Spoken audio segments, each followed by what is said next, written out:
Chapter 1322. The black liquid-like flames instantly disappeared from old ancestor Black Turtle's body.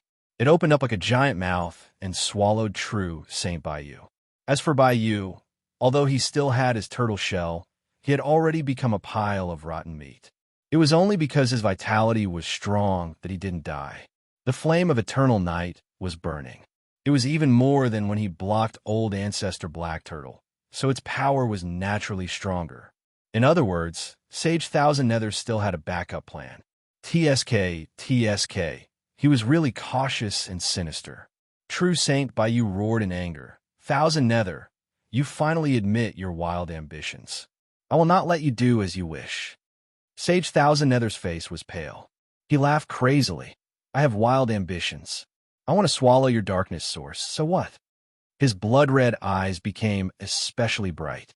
Unable to advance or retreat, Chin Nether, who was in despair, suddenly found a path in front of him. With the help of the flame of eternal night, he could kill Bayou and Wan Lu, these two bastards. Then, he could swallow the two puppets left behind by old ancestor Black Turtle.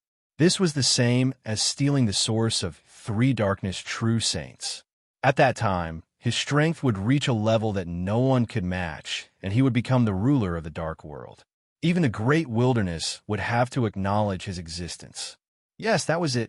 As the saying goes, when a mountain is at the end of the stream, there's a glimmer of hope.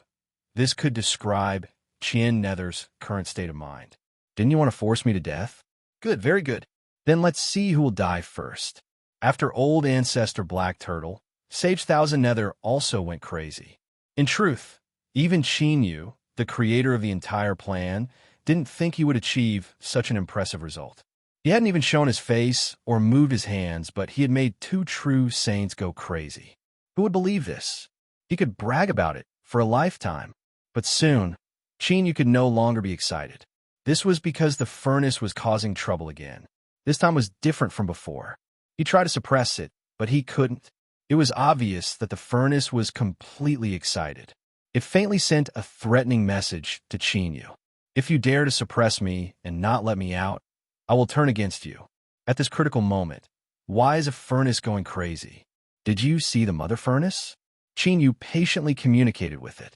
After several breaths of silence, his eyes brightened.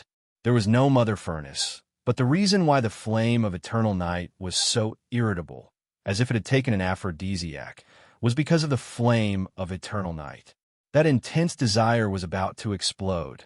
That's right, the cauldron wanted to consume the flame of eternal night. Chinyu confirmed with it again and again. After obtaining an affirmative response, he suddenly said, Lord Dragon Sage, pretend to be defeated and retreat, hurry. What was this kid trying to do? His thoughts had only spun halfway when Lord Dragon Sage let out a shrill cry, and his enormous body tumbled backwards explosively while large mouthfuls of dragon blood sprayed madly from his mouth. This professional acting was simply tear-jerking. Chinyu, I've been tricked. Hold on for a while. I'll be back soon. As he spat out blood, he struggled to fly far away. His shaky posture and large amounts of shattered dragon scales all indicated that our Lord Dragon Sage was currently severely injured. It didn't matter what the reason was. If he was told to leave, then leave. Whoever wanted to stay was a coward. Chinyu's lips twitched. In his heart, he labeled Lord Dragon Sage as an invincible actor. He turned around and rushed out. Darkness followed him like a shadow, rumbling like a raging river. True Saint Bayou, there is no need to worry. I'm here to help you. Like a boulder falling into the sea, he did not stop at all and rushed straight into the flame of eternal night. At this moment, True Saint Bayou's eyes were moist. Wan Luzhun is my best friend. If I can escape unscathed, I will chop off his head and drink his blood wine, becoming sworn brothers with him. Taking a deep breath, True Saint Bayou laughed out loud, his heroic spirit clear. Good. The 2 of us will join forces to destroy the flame of eternal night and kill Chinyu. Boom! Sage Bayou's explosive strength was even stronger. Chinyu gritted his teeth. You 2 bastards, you really are in the same boat. Are you willing to risk your life to save me? Good, very good. I'll send the two of you to die together." He spat out a mouthful of blood. He activated the great Tao of darkness and crazily activated the flame of eternal night. "Burn, burn, burn. I'll burn the two of you to ashes, and the darkness source will be mine." Crazy. All of them had gone completely crazy. Of course, Longsheng could not really leave. After flying for a distance, he retracted his aura and hid, waiting to see what Qin Yu would do. Then, he saw Qin Yu charging into the flame of eternal night like a fool. That was the most terrifying power in the dark world. The flame of eternal night that even rulers had to retreat from. It could burn everything in the world, leaving behind only the purest energy source. It was also known as the flame of the burning world. Even if it was a true sage, once he was trapped in it, he would be burned to ashes if he could not escape in time. Qin Yu was courting death. Longsheng's first thought was that he had to leave this place as far as possible. Otherwise, he might go crazy with Qin Yu. But his feet seemed to be rooted to the ground. He could not move at all as he stared at the flame of eternal night. This was because his instincts were telling him that Qin Yu, who was as cunning as a fox and had everyone in the palm of his hand, would definitely not seek death. He has a scheme. He must have a scheme. Longsheng had guessed correctly. After entering the flame of eternal night, Qin Yu did not fear it at all. This terrifying flame had not been extinguished even by heavenly tribulation. All of the flame of eternal night that approached him disappeared without a trace. The furnace used Qin Yu's body as a medium, desperately opening its mouth and swallowing the flame of eternal night. As it swallowed the flame of eternal night, the furnace's aura gradually changed. As for what exactly happened, Qin Yu could not be sure, but the feeling that the furnace gave him was like it was being reborn. It was as if the furnace had been in a rough state before, and only after swallowing the flame of eternal night would it truly release its brilliance. Hum, hum. A faint tremor spread out from the divine seal. Qin Yu tried his best to suppress it, preventing the galaxy divine seal phenomenon from descending. It was as if it had already expected something. The speed at which the furnace swallowed the flame of eternal night became faster and faster. That mysterious feeling grew stronger and stronger until it reached a certain limit. Then, there was no change. Instead, there was a hint of stagnation. A thought suddenly appeared in Qin Yu's mind. The furnace's transformation had reached a critical juncture. But the quantity and power of the flame of eternal night was not enough to support it take the final step. In other words, it needed a stronger stimulus. This matter was simple. Qin Yu, is this all you've got? You want to refine us and seize the source of darkness? That is simply wishful thinking. Qin Yu fiendishly laughed. I will come out soon. At that time, I will chase you down to the heavens and hunt you down to the ground. True Saint Baiyu was filled with awe. At this time, he felt a trace of admiration towards true Saint Wan Lu. He was currently within the flame of eternal night, so he naturally knew how terrifying it was. Even with his cultivation, although he could barely resist it, he still felt excruciating pain.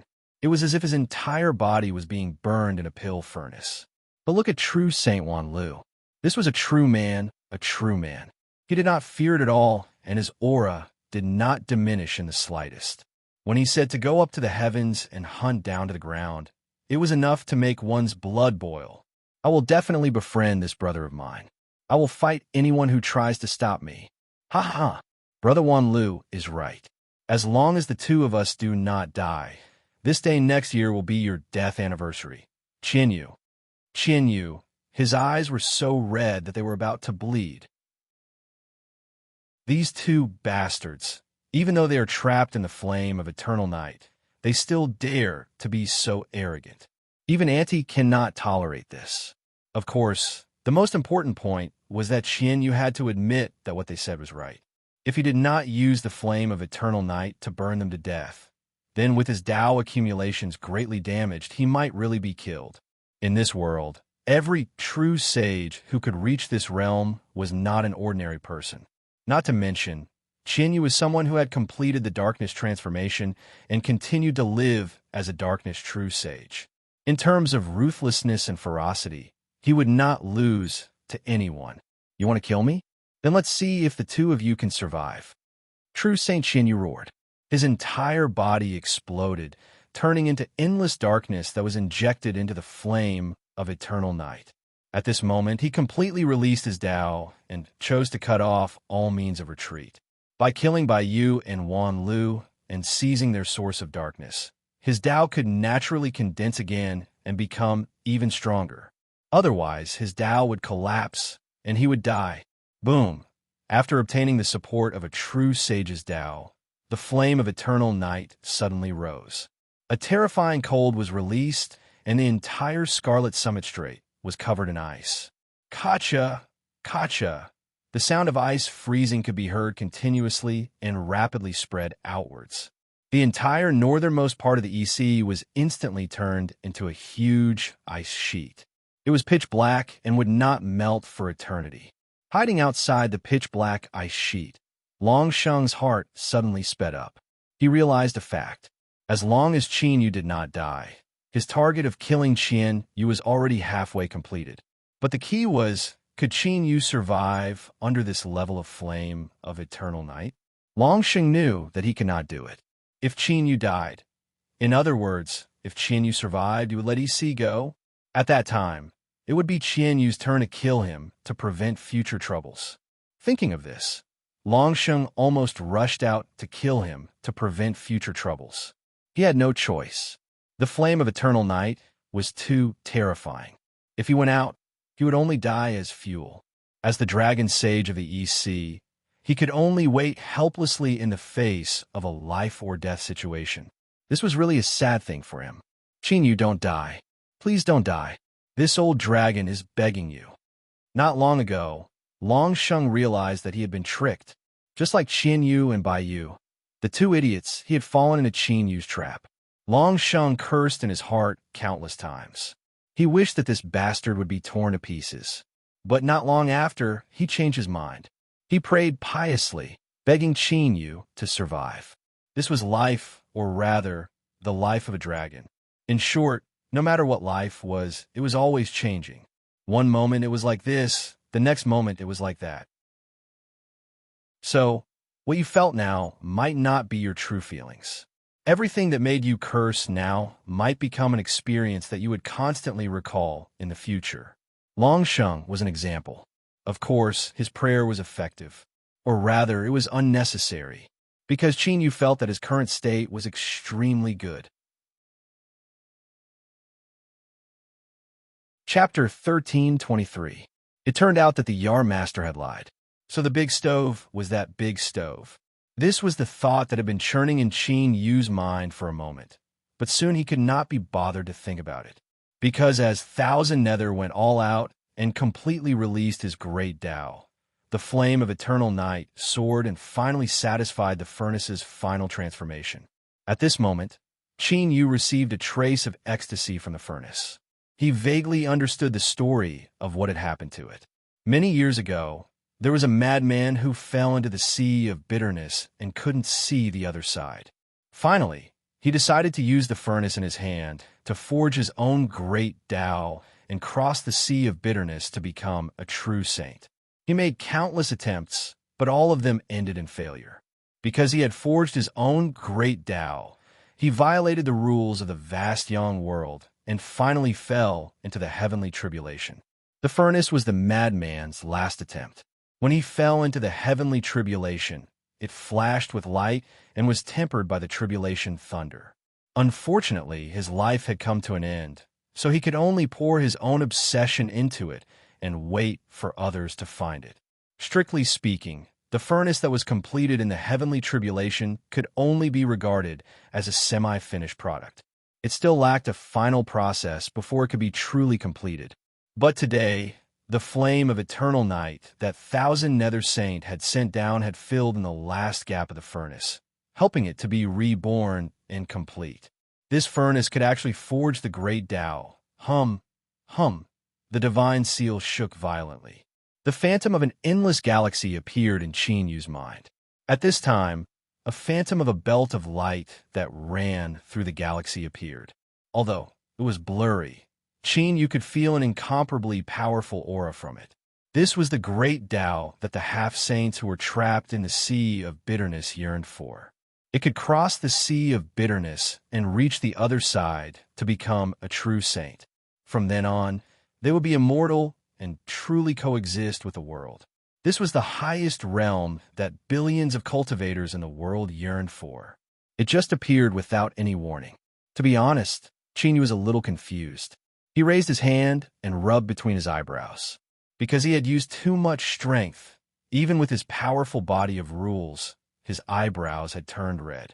But this didn't help Qin at all. His mind became clearer. What he walked was the path of a true divinity. He was a man who would use his divine seal to transform into a river of stars and ultimately reflect the entire world. So, why did he suddenly have his own great Tao?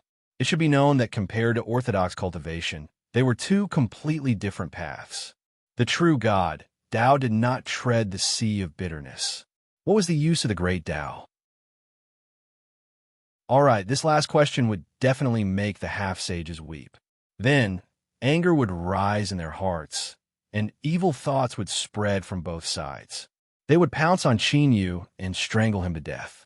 To reach the other side of the great Tao, to become a supreme, true saint, to coexist with the heavens and the earth. This was the pursuit of these people tirelessly. For this, they were willing to endure the erosion of the sea of bitterness and struggle to survive in pain. How do you speak like that? Are you even human? You're a demon. Qin took a deep breath and calmed himself down. He also felt that these words were a bit too much, so he quickly swallowed them back down and digested them. Then he began to smile. It was like having a full meal in the middle of winter, quietly basking in the sun. It was extremely comfortable. Was there anything more blissful in this world than not having to do anything and having a path to the heavens directly placed under his feet? Qin will use his own experience to tell you that he hasn't.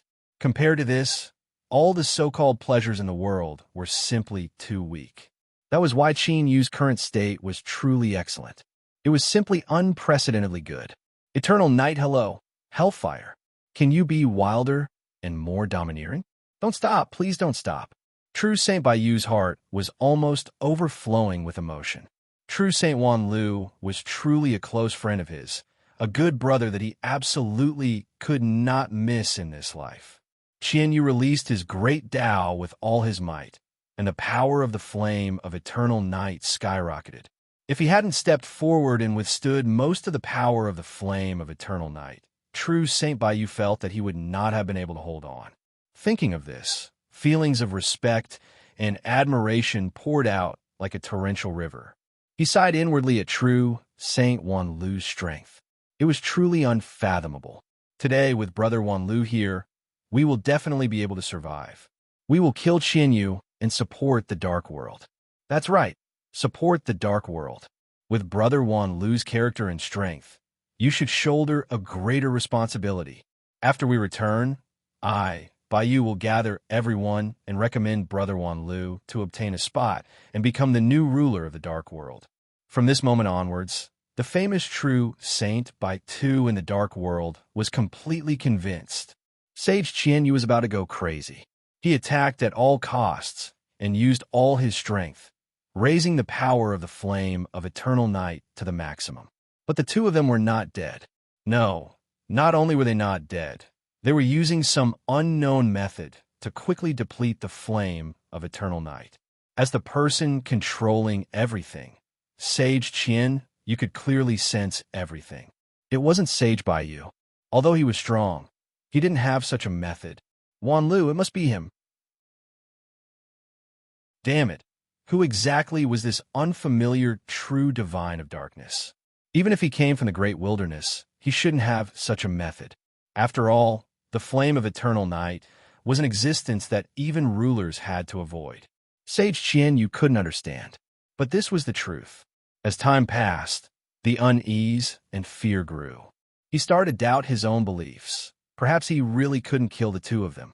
The moment this thought appeared, it was like a poisonous snake biting at his heart. Because the situation had developed into a terrifying situation where if Baiyu and Wan Lu didn't die, he would be killed. Should he escape now? If he abandoned most of his Tao, he might be able to condense the great Tao again. And with the obstruction of the flame of eternal night, there was still a chance he could escape. Even if he were to be suppressed in the world of darkness and suffer all sorts of pain and torment, even unable to see the light of day for a long time, compared to death, all of this wasn't completely unacceptable. Humans were like this. Fickleness was synonymous with people. For instance, things like bottom lines would rise and fall according to the environment. Before, Sage Xianyu would rather go crazy and risk his life than end up being suppressed in the world of darkness. That was because he felt that there was a high chance of success if he took the gamble. And as long as he succeeded, there would be light at the end of the tunnel. His future would be bright, and it could even be said to be a brand new world. But when he discovered that if he risked his life, he might really end up losing his life, he felt that being suppressed in the world of darkness was something acceptable. Sage Qian Yu's hesitation was perfectly reflected in the raging flame of eternal night. It began to become less wild, and it even gave off a feeling of hesitation and retreat. This certainly affected Qin Yu's current comfortable experience. As soon as he realized this, he guessed the truth. Sage Qianyu was terrified and wanted to run away.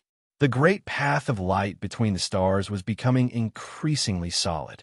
It gave Qin Yu all sorts of experiences that were different from the true divinity Tao. And, more importantly, as it appeared, Qin Yu could feel his lifespan changing.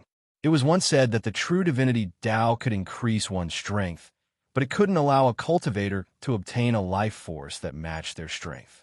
After Qin Yu broke through his limits and reached the boundary of the galaxy divine seal, this situation was alleviated. He could feel his own life force rapidly rising. But now, as the great Tao phantom crossed the galaxy, Qin Yu could clearly feel his life force erupting once more. It was rapidly growing. Whether it was the speed or the increase, it was a pleasant surprise. Disregarding the fact that the condensing of the great Tao would give Qin Yu a massive increase in strength, just the increase in his life force was enough for Qin Yu to think of a way to extend his lifespan as much as possible. He withstood the burning of the flame of eternal night. Taking a deep breath, he roared out from deep within the flame of eternal night. Qin, you're afraid, right? Ha ha!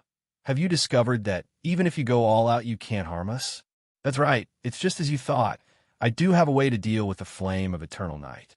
You can run away now, but as I said before, no matter where you go, I will chase you down until you die. This was true Saint Myriad Flow.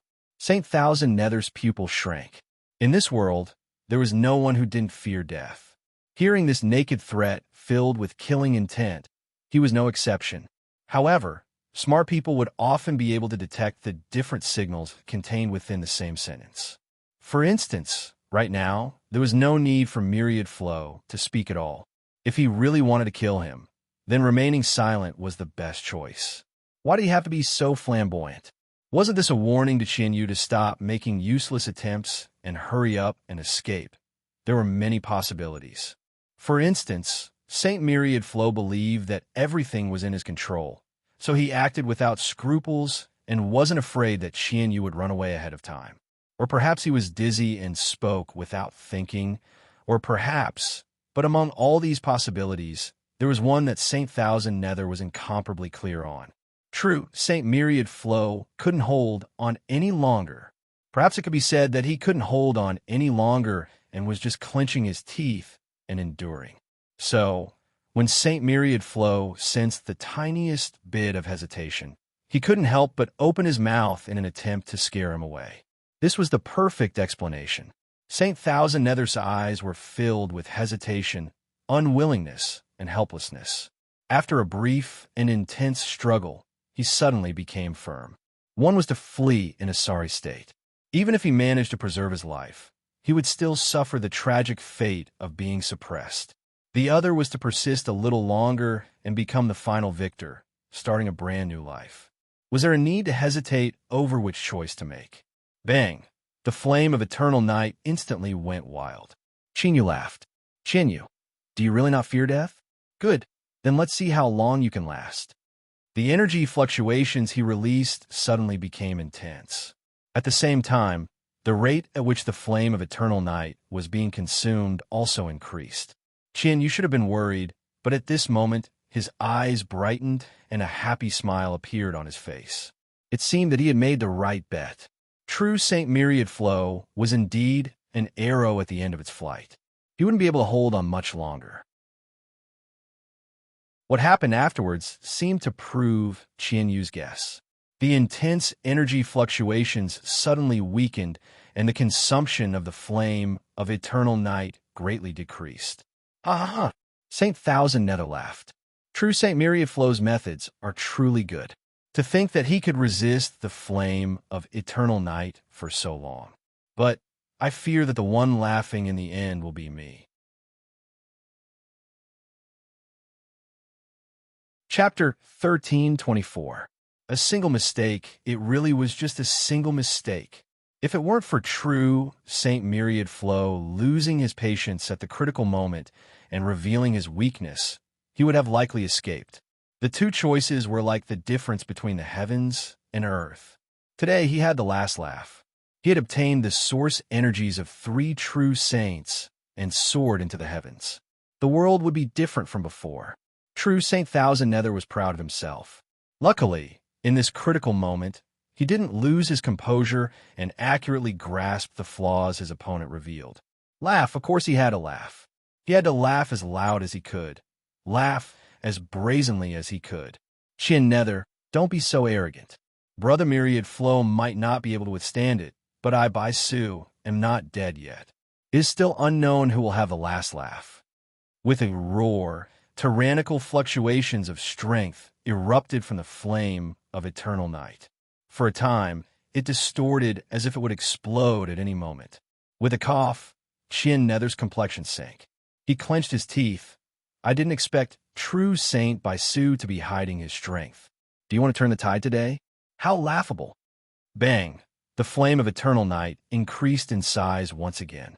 The most intuitive feeling was that the ice sheet that had sealed the extreme North Sea region was expanding in size amidst the cracking sounds.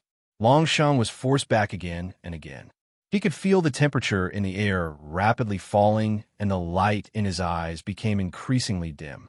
At this time, the ice sheet suddenly expanded. It was clear that St. Thousand Nether was putting forth his full strength to finish today's battle. In other words, he was fully confident he could kill True Saint by Sue and Yu. Otherwise, he wouldn't have done this. It was over. It was all over. Once St. Thousand Nether swallowed their source energies, he would turn around and look for him. After all, he was the only living witness of today's events in the Scarlet Summit Strait. If he killed him, then he could completely cover up this matter. He could say whatever he wanted afterwards. If it were him, he would definitely do the same. Thinking of this, Lord Longsheng's hopes turned to dust. A shivering thought rose up in his mind. Unless he ran away now. But if he couldn't find him, Nether would surely vent his anger on the entire East Sea. At that time, countless lives would be lost and his country would be torn apart. Longsheng trembled. Reason told him to run away immediately. As long as he was alive, the East Sea would not be destroyed and there would still be a chance for revenge. But from the moment it was born, this had been its home. After becoming a sage, the Dragon Saint had many better choices, but had chosen the East Sea without hesitation. His people were here, his bloodline was here, and there were countless members of the sea race who had attached themselves to him. How could he leave? He couldn't leave. Taking a deep breath, Longsheng took out a scale, branded it with his divine sense, and crushed it into powder. Longsheng took a deep breath. Yu is about to die. It's up to you whether or not you come to save him. As long as you come, you'll have to help me. Dragon didn't name before. To tell the truth, Longsheng didn't know how to explain it. After all, this matter was something that could be seen through, but not exposed. Given the Yarmaster's temper, it was hard to say whether she would make a move on Yu or him first once they arrived at the East Sea. He was no match for the Yardmaster. The miserable beatings he had received in the past were still vivid in his mind. But now, Longsheng had no choice. He could do whatever he wanted. He had to find someone to help him. True Sage Baiyu was putting his life on the line. He was really putting his life on the line as he fought against the flame of eternal night controlled by Qian Yu. Brother Wanlu, don't worry. As long as I, Baiyu, am still alive, I will not let anything happen to you. Qian Yu's mouth twitched. He thought to himself, I need you in my current state. Save? Baizu was quite a funny person. In his brain, TSK, TSK, TSK. Maybe it was because the world of darkness was too dark. He needed more light to shine on and gain more intelligence. But he had to admit that these words made him feel good. Qian Yu's mouth twitched in disdain. He subconsciously thought, why don't I let him go this time? After all, there was no enmity between them. Although Bai Luyu's goal was to kill him, he had been changed by Qian Yu from the very start. Then, he had been led by the nose all the way to this day. But, for some unknown reason, he now trusted Qian Yu and called him Brother Wanlu with sincerity and sincerity. But I have to silence them. If I leave one person alive, even though True Sage Baiyu doesn't know much, there will still be trouble. This is not in line with my original intention. Qian Yu felt a slight headache. He glanced at where True Sage Baiyu was and thought to himself, forget it. Given the current situation, he wouldn't be able to hold on for long anyway. Once Sage Qian Yu used the flame of eternal night to kill him, he would kill Qian Yu and take revenge for Baiyu. He would then be able to leave in peace. Yes, that's it. How could he think of such a perfect plan? Qian Yu let out a comfortable breath. He closed his eyes and looked at the world of his mind. The divine seal had descended into the galaxy, and a band of light had appeared. It was becoming increasingly solid, like a true galaxy in a vast and boundless star chart. As it became more solid, Qian Yu vaguely felt that the entire star chart was gradually changing. It was becoming more profound and real. If the star chart presented by the Star River Divine Seal was a reflection of the real world, then the water reflected was several times cleaner than before. Therefore, the star chart was much clearer. Reality proved that Qian Yu's eyesight was good. Although True Saint Baiyu was strong, the fire of eternal night was indeed terrifying. Moreover, it seemed to have a strong restraining effect on true saints who walked the great Tao of darkness. He couldn't hold on any longer. His aura was rapidly dropping. He could at most hold on for a little longer before he was burned into a pile of ashes. Qian Yu secretly said, Go to hell. We don't have any friendship. You came here to kill me. I have done my best to avenge you after you die. Ha ha! It was Sage Qian Nether who was laughing. Just as he had thought, not only was his laughter loud, but it was also extremely unbridled. True Saint Baiyu, aren't you very powerful? Why can't you do it now? You want to kill me with just the two of you? You really don't know what's good for you.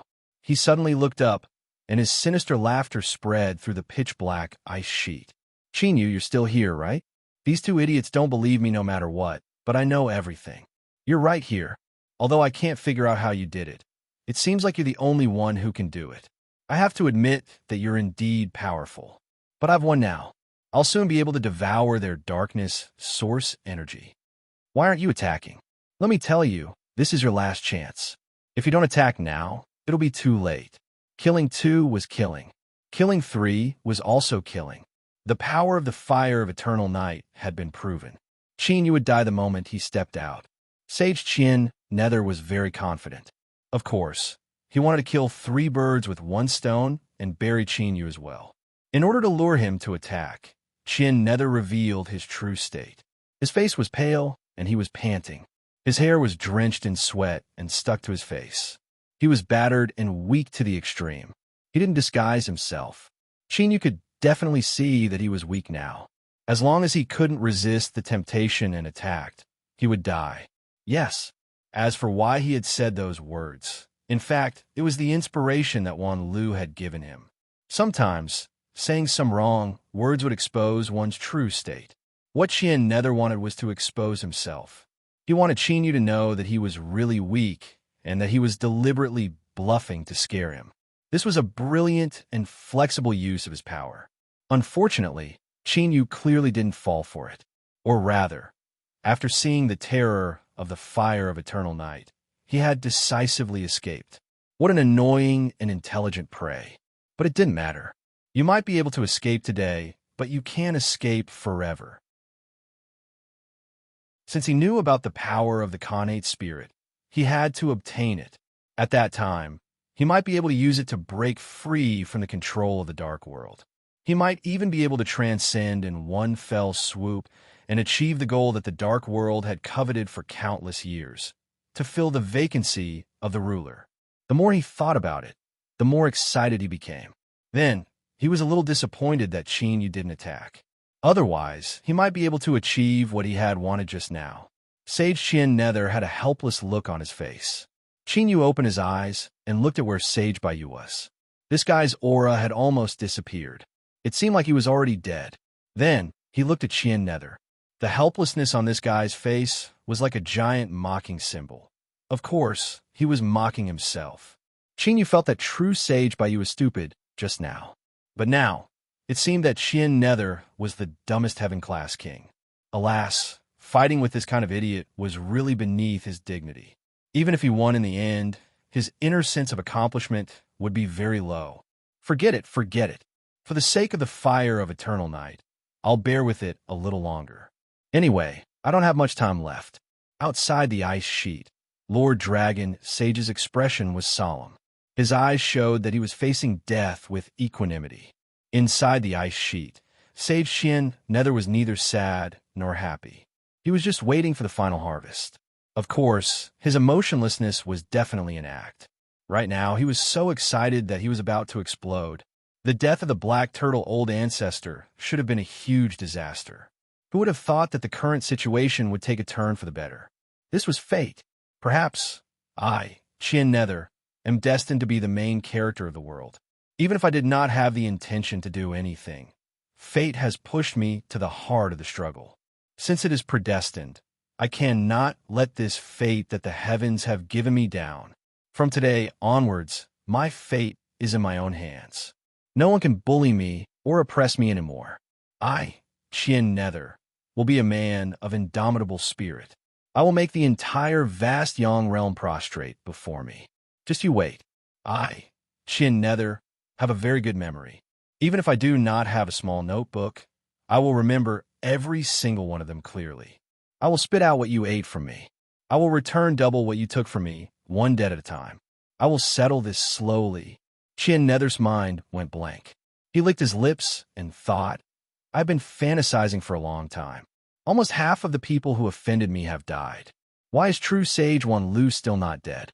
Qian Nether checked his aura and found that it was extremely weak, like a fragile candle flame that would be extinguished with a casual blow.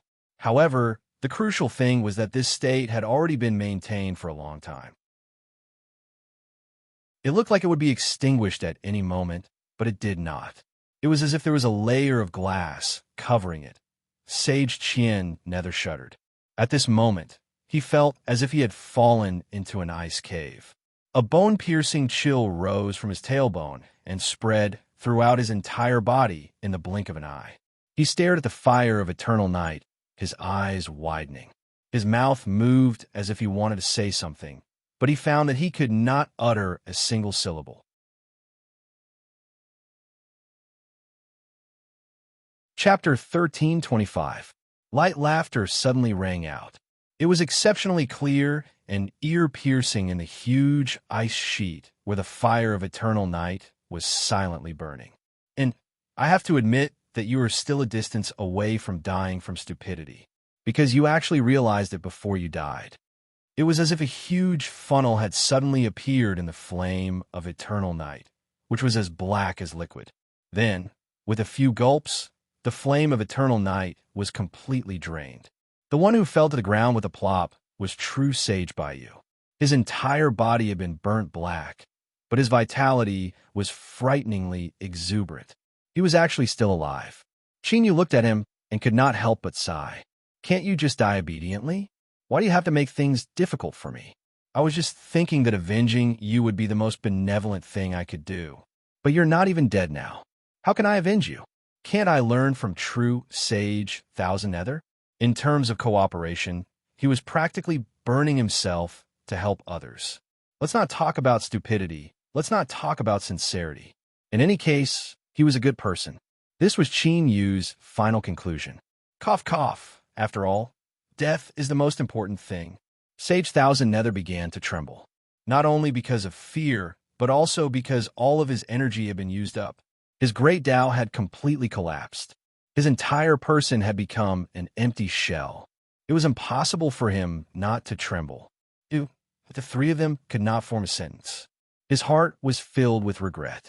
At the same time, he felt a little self-deprecating bitterness. So the one who had been deceived was him. So the trap of words was really a trap. Wanlu must have guessed that he wanted to escape, so he deliberately set it up. But in the end, just like that, he obediently got up and jumped in, decisive and decisive, without the slightest bit of hesitation. As the saying went, the evils we bring upon ourselves are the hardest to bear. It was laughable that he had been thinking so much just now. Everything was empty. Everything was empty. Sage Thousand Nether let out a low roar. He was like a lone wolf that had fallen into a crack in the ice. He looked up at the small sky and let out the saddest and most despairing roar of his life. How could he accept this? How could he not be sad? He had said many times before about obtaining hope in a hopeless situation. In the end, hope was like a bubble, popping and disappearing. It was a kind of unbearable torture. Sage Thousand Nether was now. What he had experienced today was more than 10 times or even 100 times more. This was no longer a case of his hopes being dashed. It was as if he had been given a completely new script. From a proper winner in life and a future big shot, he had been directly sent to the 18th level of hell, and he would never be able to reincarnate. To be honest, it was already not easy for him to be able to roar and feel despair. Should someone else try? He might even go crazy. Tragic, it was truly tragic. But in reality, Sage Thousand Nether had to face reality because he realized that he could be even more miserable than this. Far, far more miserable, because right in front of him, Qin Yu had transformed. When it came to matters like revenge, of course, it was only considered ceremonial to do it personally. After all, he was a true sage. Out of respect for him, Qin Yu felt that he had to let Qian Yu know how he had died. Although he probably didn't want to know, but Qin Yu wanted him to know that this was enough. Therefore, the world suddenly became deathly silent. The Thousand Nether Saints stared straight at him, as if he had lost his soul. He did not make a single sound, and only his eyes widened, making one worry that they would explode in the next moment with a bang. He did not explode. After a long time, Qin Yu suddenly began to breathe. It was quick and hurried, as if he was on the verge of death and was using all his strength to gasp for breath for the last time in his life. His nostrils actually emitted some very sharp sounds. Yet another line of 3 could not form a sentence. Qin Yu smiled and nodded. That's right, Qin Yu have good eyesight. He cleared his throat and bowed slightly. Qin Yu of the Peach Garden greets Sage Thousand Nether. Who? He spat out a mouthful of blood. Then, like a broken switch, he could not turn it off no matter how hard he tried. Sage Thousand Nether spat and spat, but he was unwilling to close his eyes no matter what.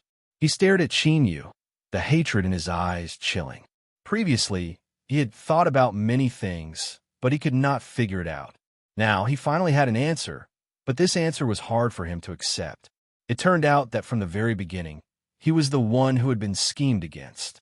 The funny thing was that he did not realize it even when he was about to die. If Qin Yu had not chosen to expose his identity, he would probably have thought that he had been defeated by some powerful and scheming dark true sage. Qin Yu stood up straight. The smile on his face disappeared, and his face was calm. He did not feel pity. His heart was the same as his expression, without the slightest fluctuation. When it came to revenge, as long as the innocent were not implicated, it was not excessive to do anything. Moreover, from the moment Sage Thousand Nether appeared, he had wanted Qin Yu's life. Including the time in the Scarlet Peak Strait, this was already the second time.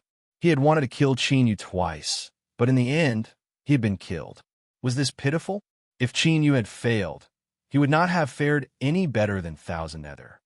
Ye'll not die. He almost said another 3 words, but at least he managed to say one sentence, even though it was not a good one. Chinyu lightly said, "Perhaps one day in the future, I will also die, but Sage Thousand Nether will not be able to see it. You can die now." Cluck, cluck. Strange sounds came out from Sage Thousand Nether's throat. His neck twisted upwards in an abnormal manner, causing his bones to emit terrifying cracking sounds. He looked straight into the sky. It was obvious that he was suffering some sort of terrifying pain. But strangely, there was a smile on Sage Thousand Nether's face. That's right, he was smiling. Chinyu was certain that he wasn't seeing things. His heart shrank, and an intense restlessness swelled up in his heart, as if something dreadful were about to occur.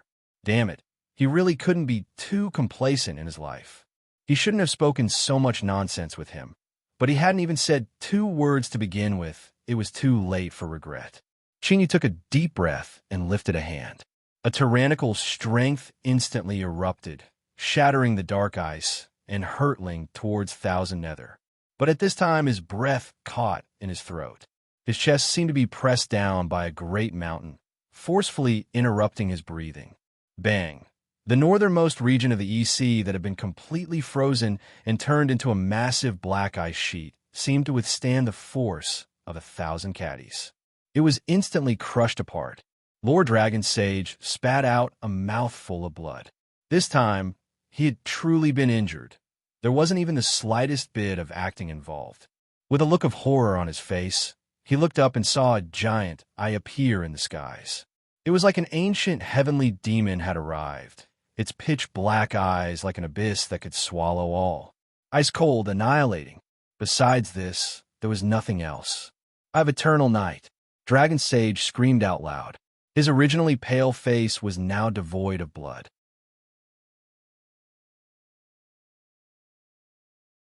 Chapter 1326.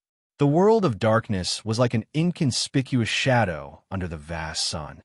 It did not attract the attention of the world, and did not have a strong sense of existence. But there was a limit to this, to ordinary cultivators. The half-saints in the divine Tao circle who were trapped in the sea of bitterness might know a little, but most of them were unclear. Simply put, they knew that the world of darkness was not to be trifled with, but they did not know why it was not to be trifled with. The content that true saints knew was much more detailed. After all, with their status, even the rulers had to give them a certain amount of respect. For example, there were only true saints in the world of darkness.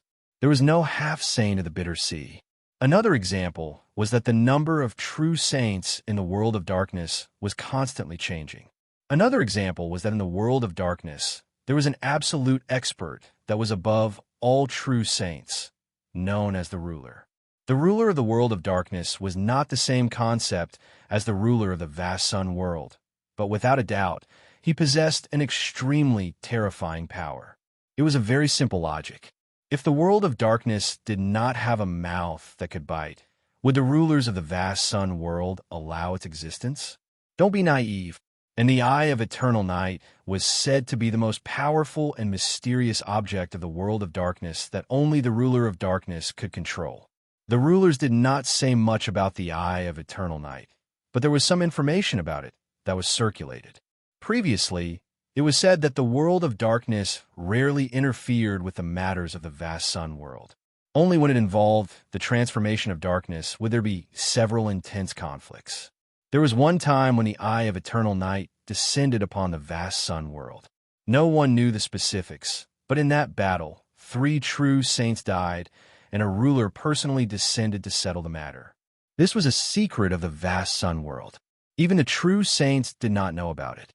Long Sheng had coincidentally obtained it from an old fellow who had lived for a long time, after paying a price. That was why he was able to recognize the terrifying eye that appeared in the sky at first glance. His forehead was instantly covered with beads of sweat. The origin of the Eye of Eternal Night, if the rulers do not say, no one in the vast sun world knows. But there is no doubt that it is powerful. If you meet it in the future, run faster. These words were said by the old fellow who had told Long Sheng about it.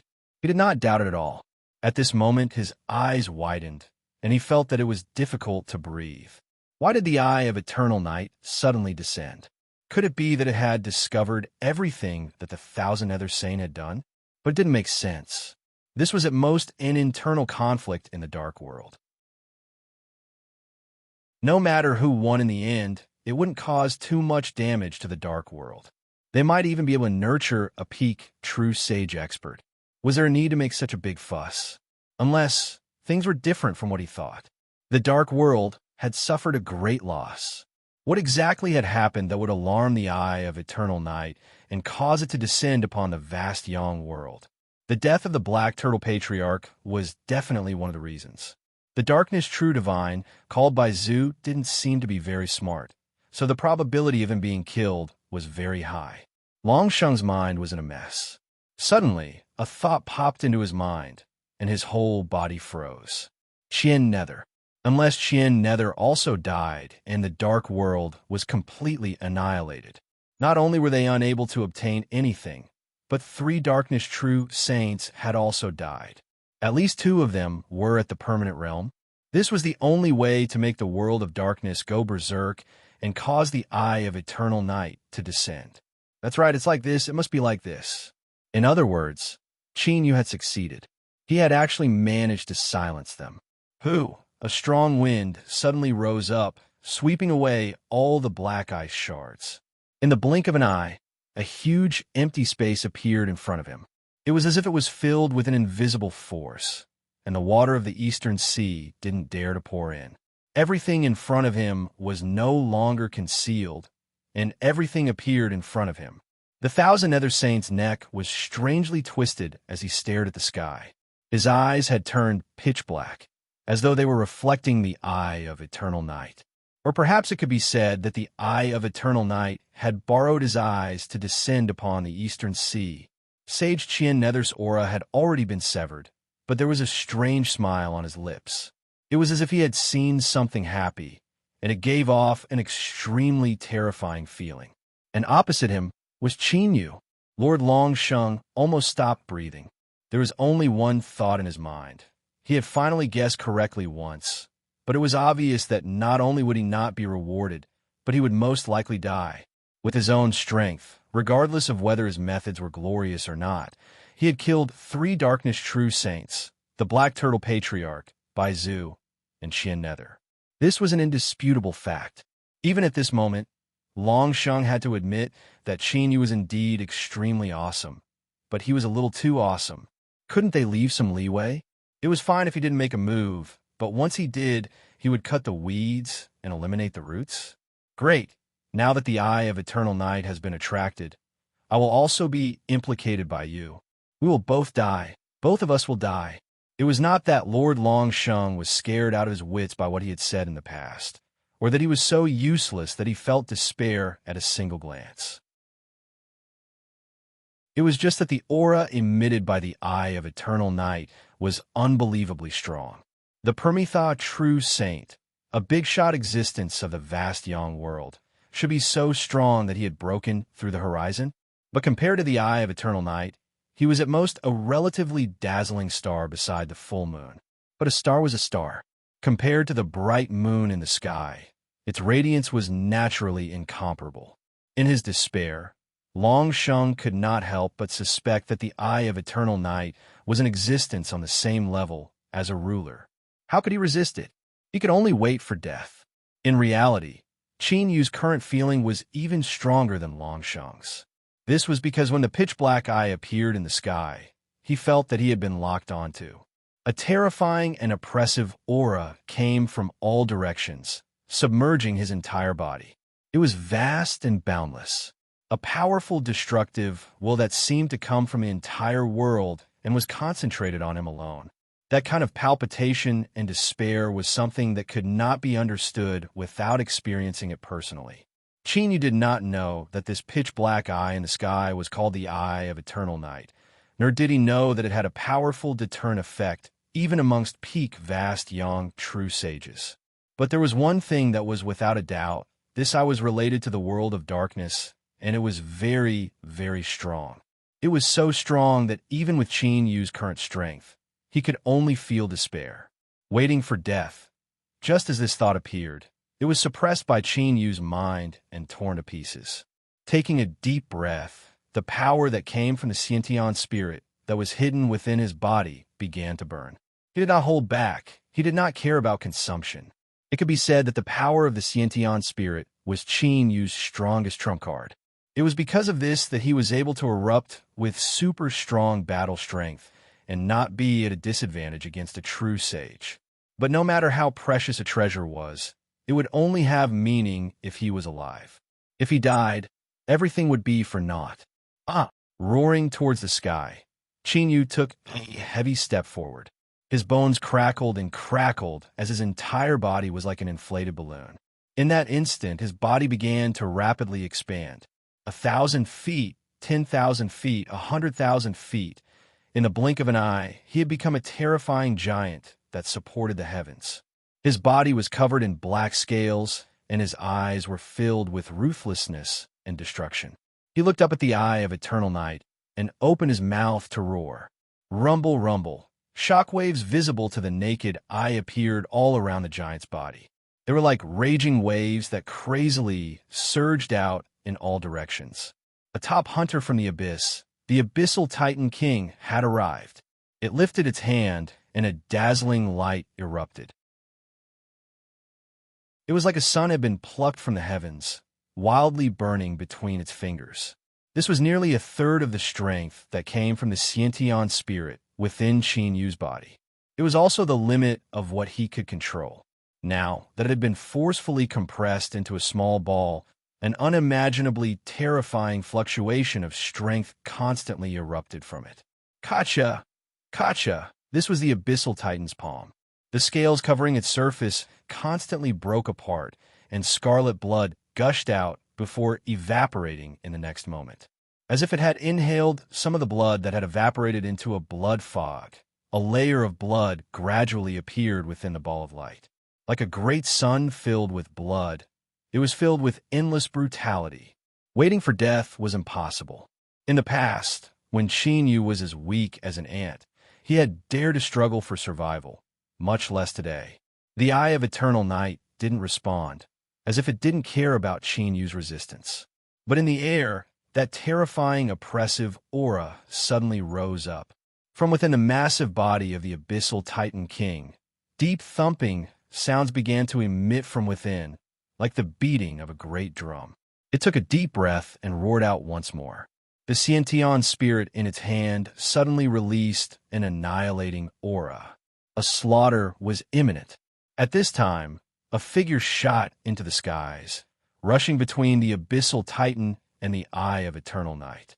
Puff! She spat out a mouthful of blood, and her complexion paled. But she struggled to stand up straight and spread out her arms to face the Eye of Eternal Night in the skies. It was Canghua. At this time, an astonishing aura was released from her body. The strength that came from old ancestor Black Turtle had been thoroughly absorbed by her at Canghua. The puppet that was supposed to die in their place had been taken over by the magpie's nest and obtained everything. And it wasn't just this. After Qin Yu died, a portion of the darkness source that dissipated was also absorbed because of the darkness transformation ritual. Your Excellency, Eye of Eternal Night, Canghua and I are willing to follow you back to the world of darkness. I ask that you retract your thunderous rage. Canghua spat out mouthful after mouthful of blood. Even though she was barely at the level of a darkness true saint, under the impact of the abyssal Titan King and the Eye of Eternal Night's aura, she was still severely wounded. The Eye of Eternal Night was silent. Its oppressive strength became even stronger. Canghua screamed, "True Saint Baiyu is still alive. Qin Yu killed Qin Yu and the Black Turtle, but he also gave me and Canghua new life. He killed 2 darkness true saints and returned 2 darkness true saints to the world of darkness. This is an acceptable result.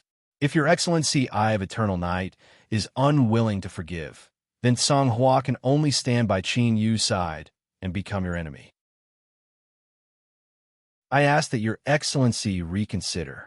The abyssal titan roared, Songhua, get out of the way. He stared at the eye of eternal night, and the ruthlessness in his eyes intensified. After all, this is the vast sun world. Even a darkness true saint has to pay a huge price to descend.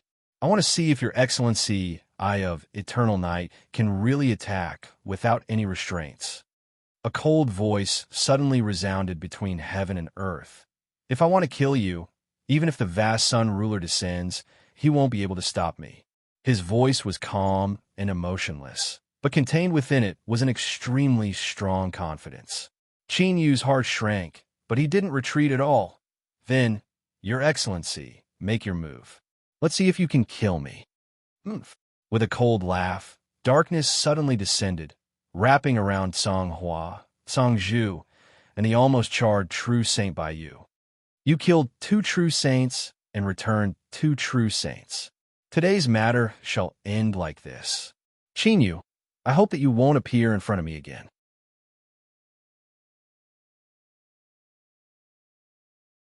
Chapter 13:27. Shua, the darkness disappeared, and, at the same time, the eye of eternal night in the sky also disappeared. The terrifying pressure that seemed to be able to crush everything between heaven and earth suddenly disappeared. Rumble, that was the empty space formed after the water of the east sea madly poured into the ice cap and disappeared. Who? Long Sheng panted heavily, his pale face showing a trace of confusion. Was it going to end just like that? To be honest, when he saw the eye of eternal night descend upon him, he was certain that he would not be able to escape. Was it good to be alive? That's right, this was nonsense. Lord Long Sheng will tell you with his own experience. Good, very good. He lifted his hands to cover his face. At this moment, his heart was filled with emotions. Even with his true sage state of mind, he couldn't help but feel as though he was about to cry tears of joy. The trip to the Crimson Peak Strait had been full of twists and turns.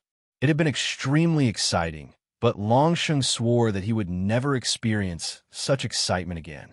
As for Qin Yu, he glanced at the abyssal titan incarnation he had become.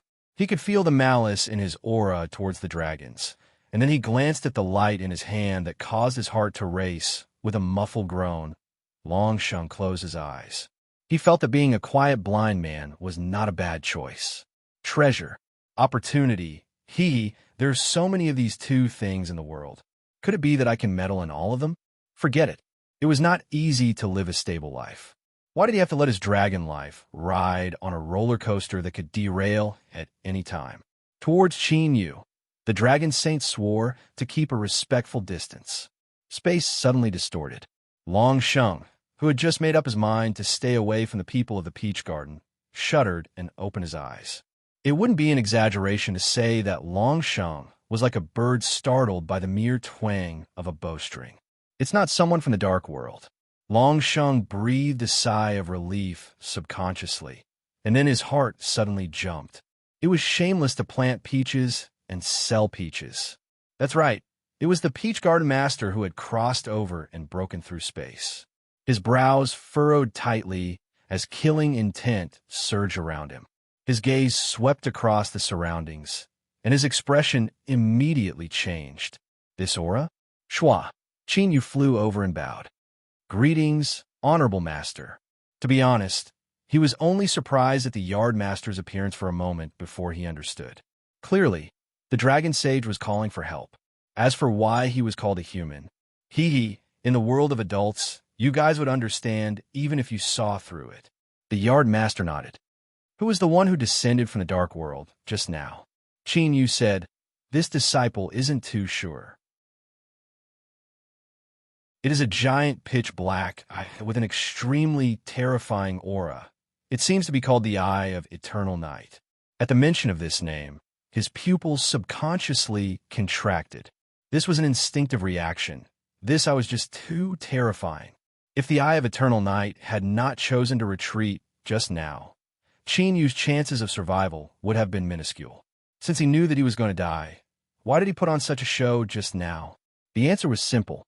If begging for mercy was useful, then no one would die in this world.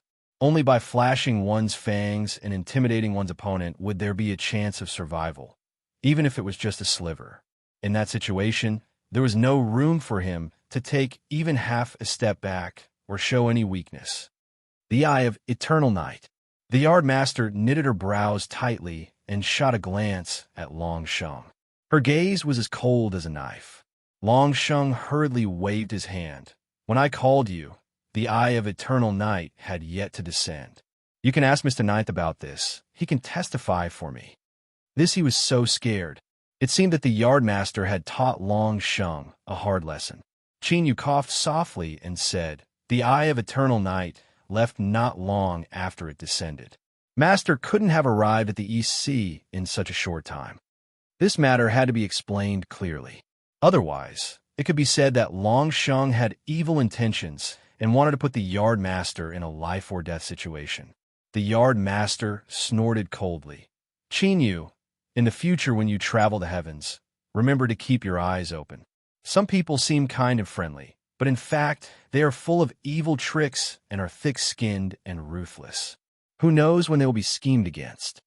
Long Sheng lowered his eyebrows and drooped his eyes, pretending not to hear her. "You have the bigger fist, so you can say whatever you want. Anyway, I can't defeat you. And now there's Qin Yu, who I can't defeat."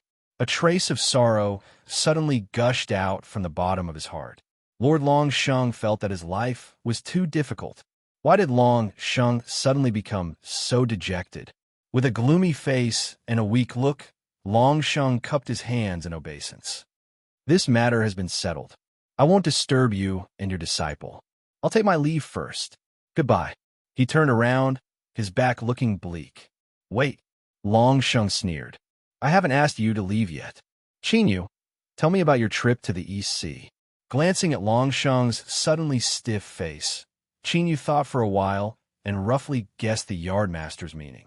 He thought to himself, "This wasn't my idea. My condolences, Lord Long Sheng." As for concealing the truth or covering up for Long Sheng, it was impossible.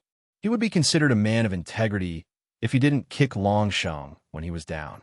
Immediately, Qin Yu roughly told the yardmaster what had happened. Except for the part about the stone tower, he basically didn't hide anything.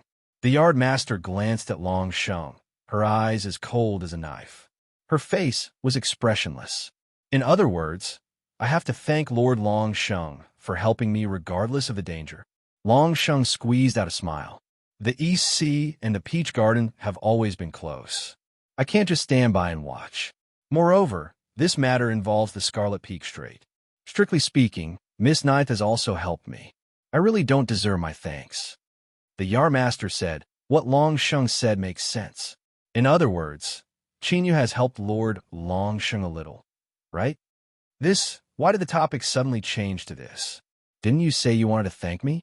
Lord Long Sheng was a little confused. He always felt that something was wrong, but he was the one who said it. Was he going to swallow it? Even if he could be thick-skinned, would the yardmaster agree? His smiling face stiffened.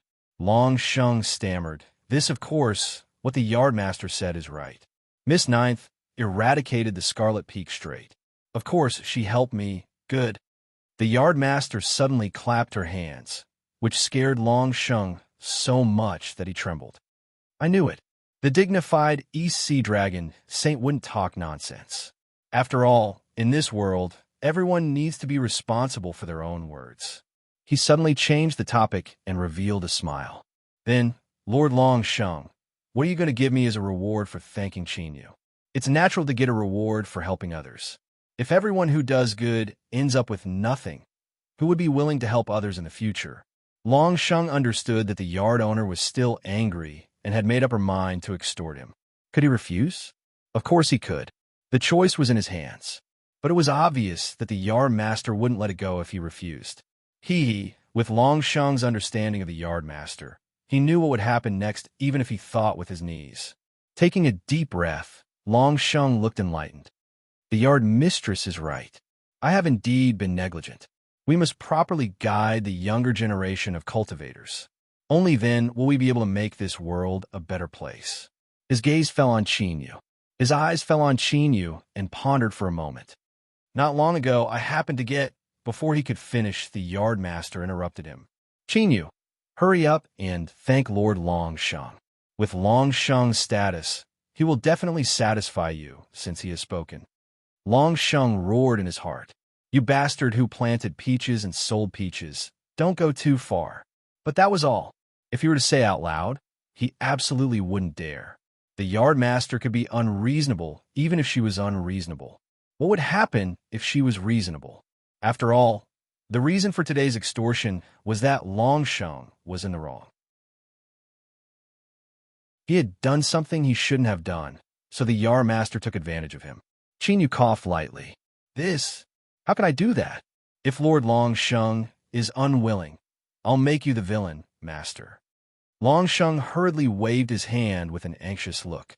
No, no, no. I'm very willing. Just say it, Miss Ninth. Isn't it just extortion? Our East Sea is the wealthiest in the world.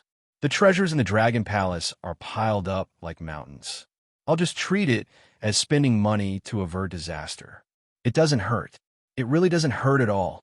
With a smile on his face, Lord Longsheng clenched his fists in his sleeves. Sharp claws emerged from his fingertips and rubbed against the scales on his skin, sending sparks everywhere. More importantly, his movements were perfectly concealed. Not a single sound could be heard. This power was not something that could be cultivated in a day or two. Let's go to the Dragon Palace. Longsheng expressed his willingness to open the Dragon Palace's treasury for Chinyu to choose from. The main reason why he was so generous and made such a promise was that he had figured out the yardmaster's intention after getting angry. This extortion was a tacit, equivalent exchange. As long as Chinyu was satisfied, the previous matter would be written off. Haha. Otherwise, some things could still be revealed even if they were seen through. At that time, everyone's faces would turn ugly. The dragon girl was very anxious. She was waiting in the Dragon Palace. The terrifying energy fluctuations from the Scarlet Peak tsunami could be felt by the entire East Sea. She guessed that it must be related to Chinyu. She hurried to find her father, but found that Longsheng was also missing. Her vision immediately turned black. The black turtle old ancestor was not easy to deal with. If something happened to her father, fortunately, that situation didn't happen. Lord Longsheng returned with Chinyu by his side. Moreover, there was an additional guest. With a happy expression, the dragon girl hurriedly bowed. "Greetings, Yardmaster." The Yardmaster nodded and said, "Peach Girl has been in a bad mood recently. Since you are her friend, you should visit her if you have a chance." The dragon girl respectfully said, "Yes, I miss Sister Peach Girl very much. I was just worried that I would disturb her rest, so I didn't dare to visit her. Since I have your permission, I will make some preparations and set off for the Peach Garden in a few days." With that, she glanced at Longsheng and Chinyu and said cleverly, "The dragon girl still has some trivial matters to attend to. I won't disturb Father, the Peach Garden, and Miss Ninth. I will take my leave first." A trace of admiration flashed in the yardmaster's eyes. The dragon girl was very smart and had a good aptitude. In terms of bloodline, she was comparable to Bai Feng. Well, let's get down to business first and not think about this for the time being. He turned around and said, "Longsheng, hurry up. Hurry, hurry, hurry to reincarnate. Of course you won't feel bad, since it's not your family's treasure house. I hope that little bastard Chin won't be too thick-skinned. Otherwise, if he's too ruthless, I will fall out with him." Gritting his teeth, Longsheng gestured with his hand. "Yardmaster, Miss Ninth, please come with me." Even if he hid, he would still be hit. What would come, and he could not avoid it no matter what.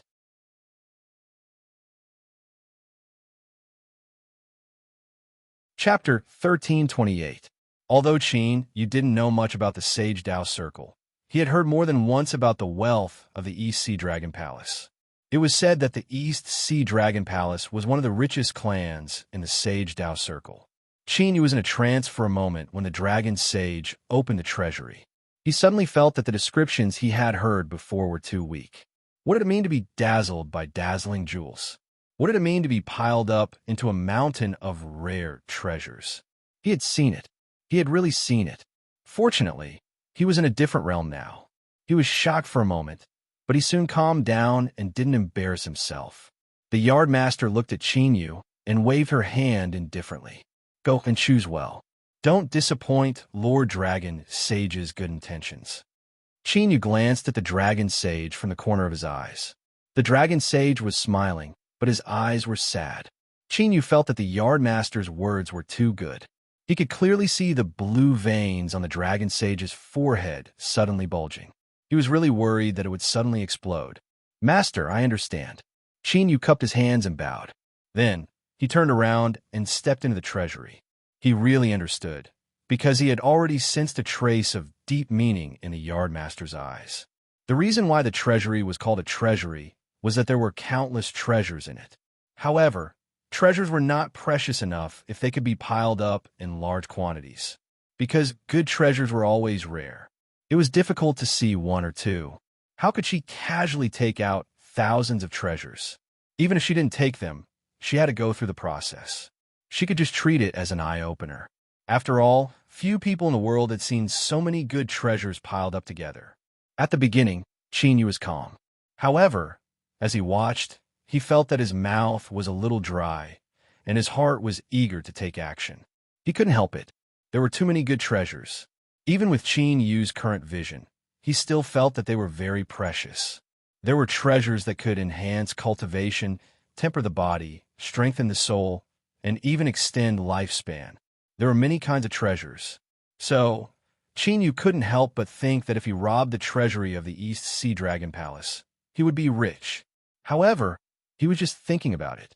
If he really dared to make a move, he would be forcing the dragon saint to fight him to the death. That old man's eyes were fixed on him right now. That's right. Long Sheng stared at Chinyu. In truth, he wasn't worried that Chinyu would offend him. Right now, there was only a single thought in his mind. Take it. Hurry up and take it. It's in that box over there. The aura inside is so strong that it's about to spill out. You brat, are you blind? Quick, do you see the wooden stake in front of you to the left? That thing looks ordinary, but it has a long history. It's a rare treasure. Back then, another true sage fought with me for it. In the end, he spat out a few mouthfuls of blood before he managed to get it back. Choose it quickly, choose it. Why aren't you making a move? Why aren't you making a move? Brat Chinyu, you have gone too far. Don't say that my dignified EC treasury has so many treasures, but you don't even care for a single one of them. Hurry up. It was extremely urgent and urgent. Since it was this knife either way, the sooner Chinyu chose it, the sooner he could feel at ease. Otherwise, the Dragon Saint would feel too uneasy if he was left hanging in the air. Especially at this moment, when he glanced at the expressionless side profile of the Yardmaster. He always felt that this shameless old thief was holding back some dirty fart. Finally, they finished touring the treasury. Chinyu took a deep breath and tried hard to hide the reluctance in his heart. Then he went out and cupped his hands. Honorable Master, Lord Longsheng's treasury is really all-inclusive. There are so many treasures that I'm dazzled. Unfortunately, there's nothing that I really need. After thinking about it, he pretended to be hesitant and said, How about I ask Honorable Master to tell me what I should choose? Bad ball. Hearing Chinyu's words, the Dragon Saint's heart twitched. He suddenly had an extremely bad feeling. Sure enough, the next moment, he saw a faint but very gratified smile on the Yardmaster's face. It was as if she was saying that the boy was worth teaching. Damn it, what did the Peach Garden Master and disciple want to do?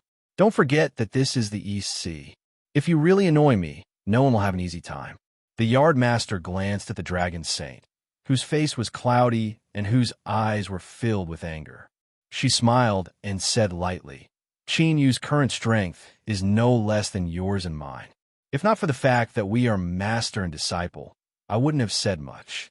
But since he has spoken, as his honorable master, I naturally have to do my best. The Yardmaster paused and looked thoughtful. Then she knocked her forehead. I got it. Chinyu, your body is strong and you have many magical skills. But you lack a convenient treasure when you encounter an enemy. Longsheng laughed heartily. This seat has many treasures. If Miss Ninth hasn't chosen anything from the treasury, I still have several items in my private collection in the inner palace. I'll order people to bring them over for Miss Ninth to choose." He clapped his hands. "Come," the Yard Master said. "There's no need to trouble yourself." I suddenly remembered that there's indeed an item in the EC that is very suitable for Chinyu. The Dragon Saint's smile froze. His face turned livid, and he stared at the Yard Master. "Peach Seller, don't tell me it's that item." The Dragon Saint had changed the way he addressed the Yard Master, and his tone was full of murderous intent. It was clear that the Dragon Saint was really angry at this time. The Yard Master looked calm, as if she didn't care about what he said. "So what if it is? You said you wanted to thank Chinyu. I didn't force you." The Dragon Saint almost exploded. "How could you say such words? Have you no shame? Have you no shame?" Fall out with the Yard Master. He must fall out with the Yard Master today. Even if he had to fight until the heavens and earth were turned upside down, he would never bow his head. Impossible. There was no door, no window, not even a crack. Impossible. He said these 3 words resolutely. The Yard Master narrowed her eyes. "Think carefully, Dragon Saint. Do you really want to fall out with me and my disciple? Back then, I could beat you until your teeth fell all over the floor. Now that I've joined forces with Chinyu, maybe you're reluctant to leave the Black Turtle Patriarch and want to go down there to accompany him." This was simply a knife to his neck, a blatant threat. "I'll beat you up if we fall out, and both of us will do it together. Don't talk about face or identity. You know I don't care about that. I'll definitely do what I say." The Dragon Saint gritted his teeth and growled. "Peach Seller, don't forget what you promised me. You'll never have any ideas about that item. Are you going to break your promise?" The Yard Master sneered. "It's Chinyu who wants to try it, not me. What does it have to do with my promise?" She had made up her mind by saying that she would shirk all responsibility. The Dragon Saint wanted to cry because he knew very well that the Yard Master was right. Even if they had the geographical advantage in the EC, they had no chance of winning against him and Chinyu if they joined forces. But that item, no, he couldn't agree to it, no matter what. The Yard Master seemed to have sensed the Dragon Saint's current state of mind. She frowned and said slowly, "Although some things are seen through, but not said, you and I both know very well what kind of role you played when Chinyu was in the Crimson Peak Strait. Of course, you can say that you didn't cause serious consequences, but you and I both know that this matter isn't that simple. Chinyu deserves adequate compensation. This is not excessive. If you still can't think it through, then don't blame the Peach Garden for being unreasonable and taking it by force."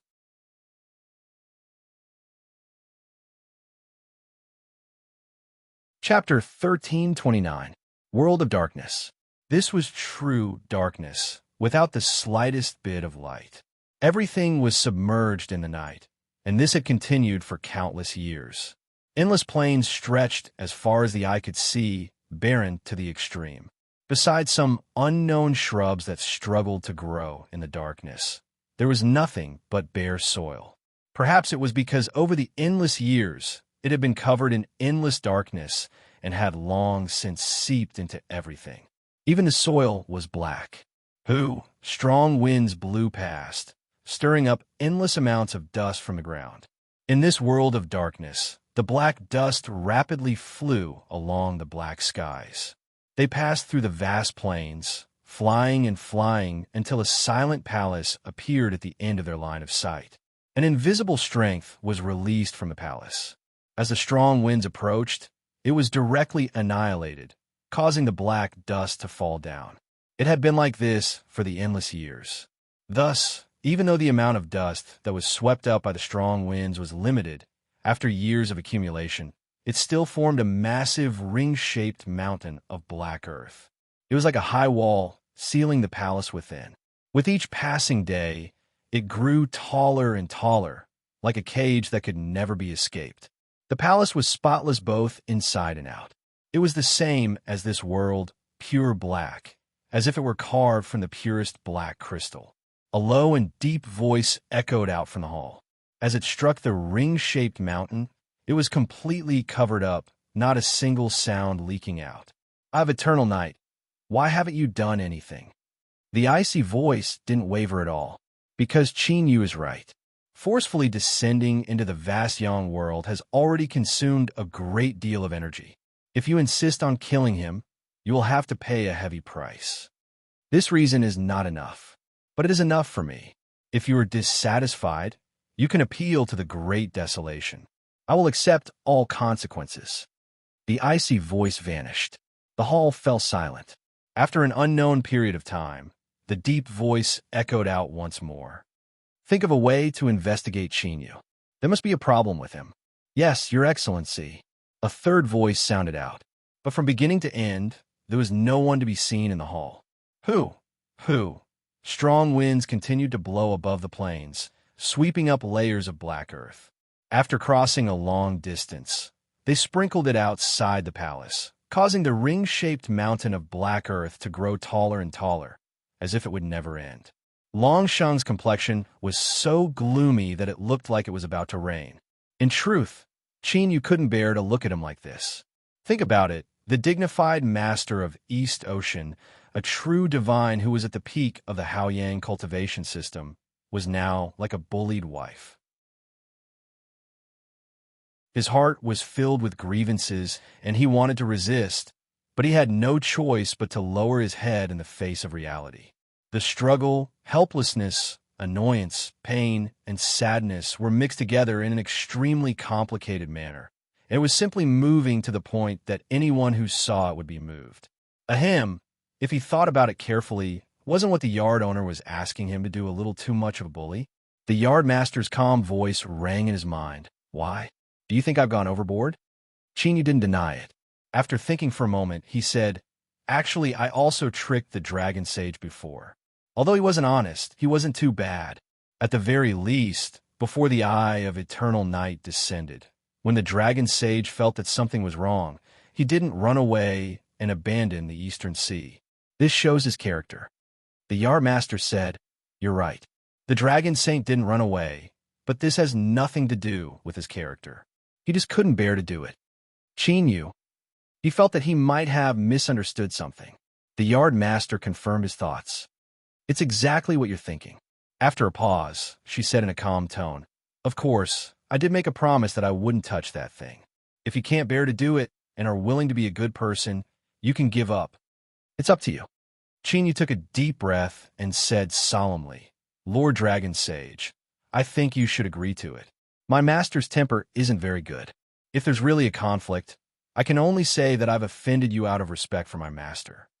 It was such a simple matter, and the yard master had already explained it clearly.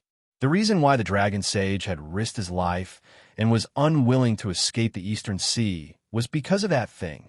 Ignoring everything else, just this point alone was enough to show how precious that thing was. So, was there even a need to consider whether he could bear to do it or not? Moreover, the Lord Dragon Sage was a dignified, true saint of the Nirvana realm. His mental fortitude must be extremely good. A little oppression or something like that would definitely not be a problem for him. A mouthful of blood rushed to Dragon Sage's throat. Although Chinyu looked calm just now, he could clearly see the subtle emotional changes between his eyebrows. He was secretly delighted that things might turn for the better, but in the blink of an eye, he had turned his back on him. Bastard who planted peaches and sold peaches. If he said that this matter had nothing to do with him, the Lord Dragon Sage would have diarrhea. A smile appeared in the yardmaster's eyes. She was even more satisfied with Chinyu. At least the speed at which he adjusted his attitude could give her a high score. Moreover, although Chinyu didn't talk much, he was ruthless enough. Although the Dragon Sage's face was still gloomy, the yardmaster noticed his hesitation. It was time to give him the final blow. The yardmaster suddenly said to him, Dragon Sage, I think no one in this world knows better than you how difficult it is to deal with that thing in the Eastern Sea. So, at most, I've given Chinyu a chance to try, but the possibility of success is very small. What are you afraid of? Or do you think that all your efforts over the years can't compare with Chinyu's one attempt? A struggle flashed in the Dragon Sage's eyes. He glanced at the yardmaster, took a deep breath, and gritted his teeth. Fine, I can agree, but only this time. In the future, the cultivators of the Peach Garden must never make such a request again. Moreover, regarding this thing, Miss Ninth must keep it a secret and not reveal it to anyone. It was just a single attempt. No matter how powerful Qin Yu was, could he compare with the efforts he had put in all these years? That was right. He would definitely fail. With this thought, the Lord Dragon Sage felt a little relieved. Then he felt that he had made a big fuss over a minor issue. Why did he feel that Qin Yu would take that thing away when a yardmaster made this request? He was so flustered. Could it be some kind of intuition? Ba. Jinx. Absolutely impossible. The man who planted and sold peaches was right. No one in this world knew better than the Dragon Sage how difficult it was to deal with that thing. Okay, the yard master readily agreed. I guarantee that no one in the peach garden will make things difficult for the Dragon Sage, for this matter. At the same time, the yard master's voice resounded in Qin Yu's mind. Qin Yu, the opportunity has been fought for you. Whether you can succeed or not depends on yourself. But there is one thing I can tell you. Whether you succeed or not today, the matter of taking your pre-celestial spiritual power will be written off. A single attempt could offset a treasure that even the yard master couldn't take out. Qin Yu had to admit that he was looking forward to it more and more. Moreover, this thing was obviously not easy to take.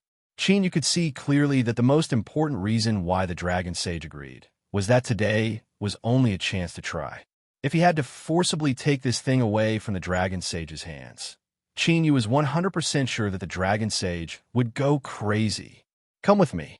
The Dragon Sage's face was ashen as if he had died. He turned around and walked away. Miss Ninth, the yard master has always been a man of her word. Qin Yu smiled. Rest assured, Dragon Sage. I guarantee that I won't tell anyone about what happened today. The Dragon Sage snorted. Even if he didn't want to believe it, did he have any other way? He hoped that the master and disciple of the Peach Garden would be more shameless. But after thinking about it, the behavior of the Yar Master and Qin, you seem to be very shameless. As for the matter of moral integrity, it had nothing to do with it at all. Thinking of this, the Dragon Sage's face turned even darker. He felt extremely depressed. He had a feeling that something terrible was about to happen that would make him very uncomfortable. Stop. Stop right now. Taking a deep breath, the Dragon Sage suppressed the trembling in his heart. No way, no way. I've been serving that thing carefully and begging for it all these years, but I can't do anything about it. What can this boy Qin Yu do? Hurry up and let him give up. Then, this matter will be over. The place was inside the Dragon Palace. After passing through layers of palaces and entering the heavily guarded depths of the Dragon Palace, a trace of cryptic space fluctuation suddenly appeared. If Qin Yu hadn't achieved the Star River Divine Seal after condensing the body of laws, and if his power of space had not skyrocketed, he probably wouldn't have noticed it at all. Looking up ahead, everything was normal. The palaces were luxurious and exquisite, and everywhere revealed the prosperity and wealth of the Dragon Sage. After just a few steps, the figure of the Dragon Sage in front of him slightly distorted and then disappeared. Qin Yu glanced at the Yardmaster. Seeing that the Yardmaster's expression was calm and didn't reveal the slightest abnormality, he had an idea. Sure enough, his body seemed to pass through a layer of slightly cool water-like membrane, and he seemed to hear the roars of countless giant dragons in his ears. The scene in front of him distorted slightly. When his vision recovered, Qin Yu found that they had entered a deep-sea mountain range. The power of space. Hiding the entire mountain range in the Dragon Palace was a huge project. Even for a true saint, it wasn't a simple matter. Moreover, there was also that water-like membrane just now. Qin Yu could feel the terrifying power contained within it. If he was judged to be an intruder, he would probably be in deep trouble. But it didn't matter. The Yardmaster had taken the lead to shamelessly fight, and the Dragon Sage had already bowed his head. Of course, Qin Yu understood that the reason he could get the chance to try today was all because of the existence of the Yardmaster. Try with someone else? Even if they were both true saints, the possibility of Lord Dragon Sage bowing his head was very small. Presumably, the Yardmaster had hammered the Dragon Sage in the past, leaving a psychological shadow in his heart. Thus, she possessed a strong deterrent. It was precisely because of this that the yardmaster had previously transmitted a message to him, saying that regardless of whether he succeeded or not, he and Qin were even. It wasn't that he was shameless. He really wasn't. The yardmaster really couldn't do such a thing to his own disciple. It was just that he had already returned the favor. Collecting his thoughts, Qin Yu's eyes fell on a mountain range in the sea in front of him. Countless boulders were scattered in the ground, half buried in the ground. The surface of the boulders was covered with moss, as well as some small seabed creatures that had settled down here. This state had obviously been maintained for a long time and hadn't changed at all. His eyes continued forward. The central part of the mountain range was clearly missing, forming an eye-catching depression. It looked like it had been forcefully smashed out by some heavy object from the sky. Qin Yu's eyes flashed. Could it be that the thing that the yardmaster and the dragon sage mentioned was here? At the forefront, Lord Dragon Sage stopped and glanced at the mountain range in front of him. Even at this time, Qin Yu could still sense a trace of extremely complex emotions on his face, a little resentment and a little helplessness. It's here. Lord Dragon Sage took a deep breath and raised his hand to point forward. Do you see the mountain gap? Walk over there and you'll naturally get it. With just this sentence, the Dragon Sage shut his mouth and didn't give any hint at all. Nonsense. He couldn't wait for Qin Yu to fail. Why would he give him a hint? What a bullsh asterisk T hint. If the Yardmaster wasn't here, the Dragon Sage would have already tripped him up. Qin Yu glanced at the Yardmaster and nodded calmly. Go. In other words, there wouldn't be a problem. Qin Yu nodded at the Dragon Sage and stepped forward. Because he had already expected that things wouldn't be so simple, Qin Yu's expression remained calm when he stepped into the area of the boulders in the mountain range and the obstructive force descended.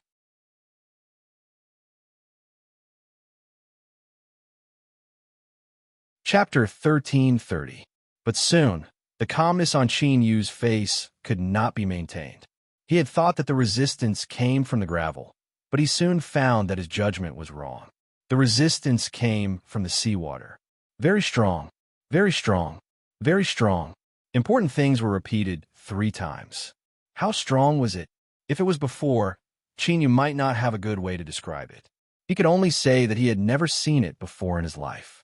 But not long ago, the Eye of Eternal Night, the terrifying existence of the Dark World, came to the East Sea and locked onto Qin Yu. The 2 sides almost fought to the death. But now, feeling the resistance in the seawater, Qin Yu actually had a similar feeling to facing the Eye of Eternal Night.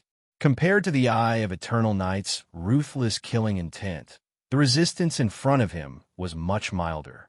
It only prevented people from getting closer. But now, the more Qin Yu felt, the more frightened he was, and the hairs on his back stood up. The power contained in the seawater was sleeping, or to be more precise, it was not serious at all. It was impossible to force his way through. Qin Yu had an intuition that if he really annoyed the thing in the mountain, he would immediately be smashed to pieces. He could not stop it. He could not stop it with his current strength.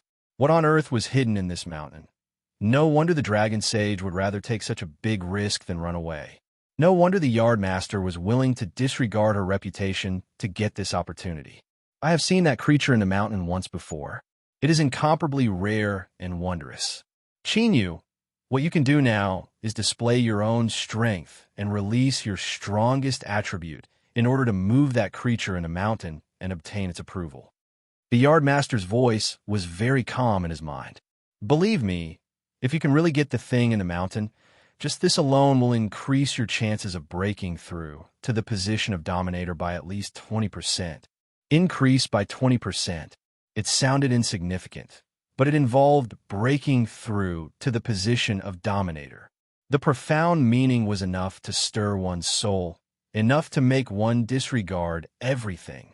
Qin Yu's eyes burst with light, showing the power to turn around to gain its approval. In other words, the Dragon Sage, a dignified true saint, had not been able to do it all these years.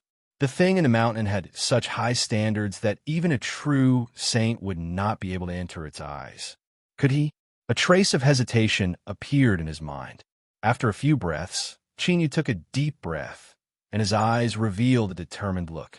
The opportunity was right in front of him, and the outcome would be left to time to verify.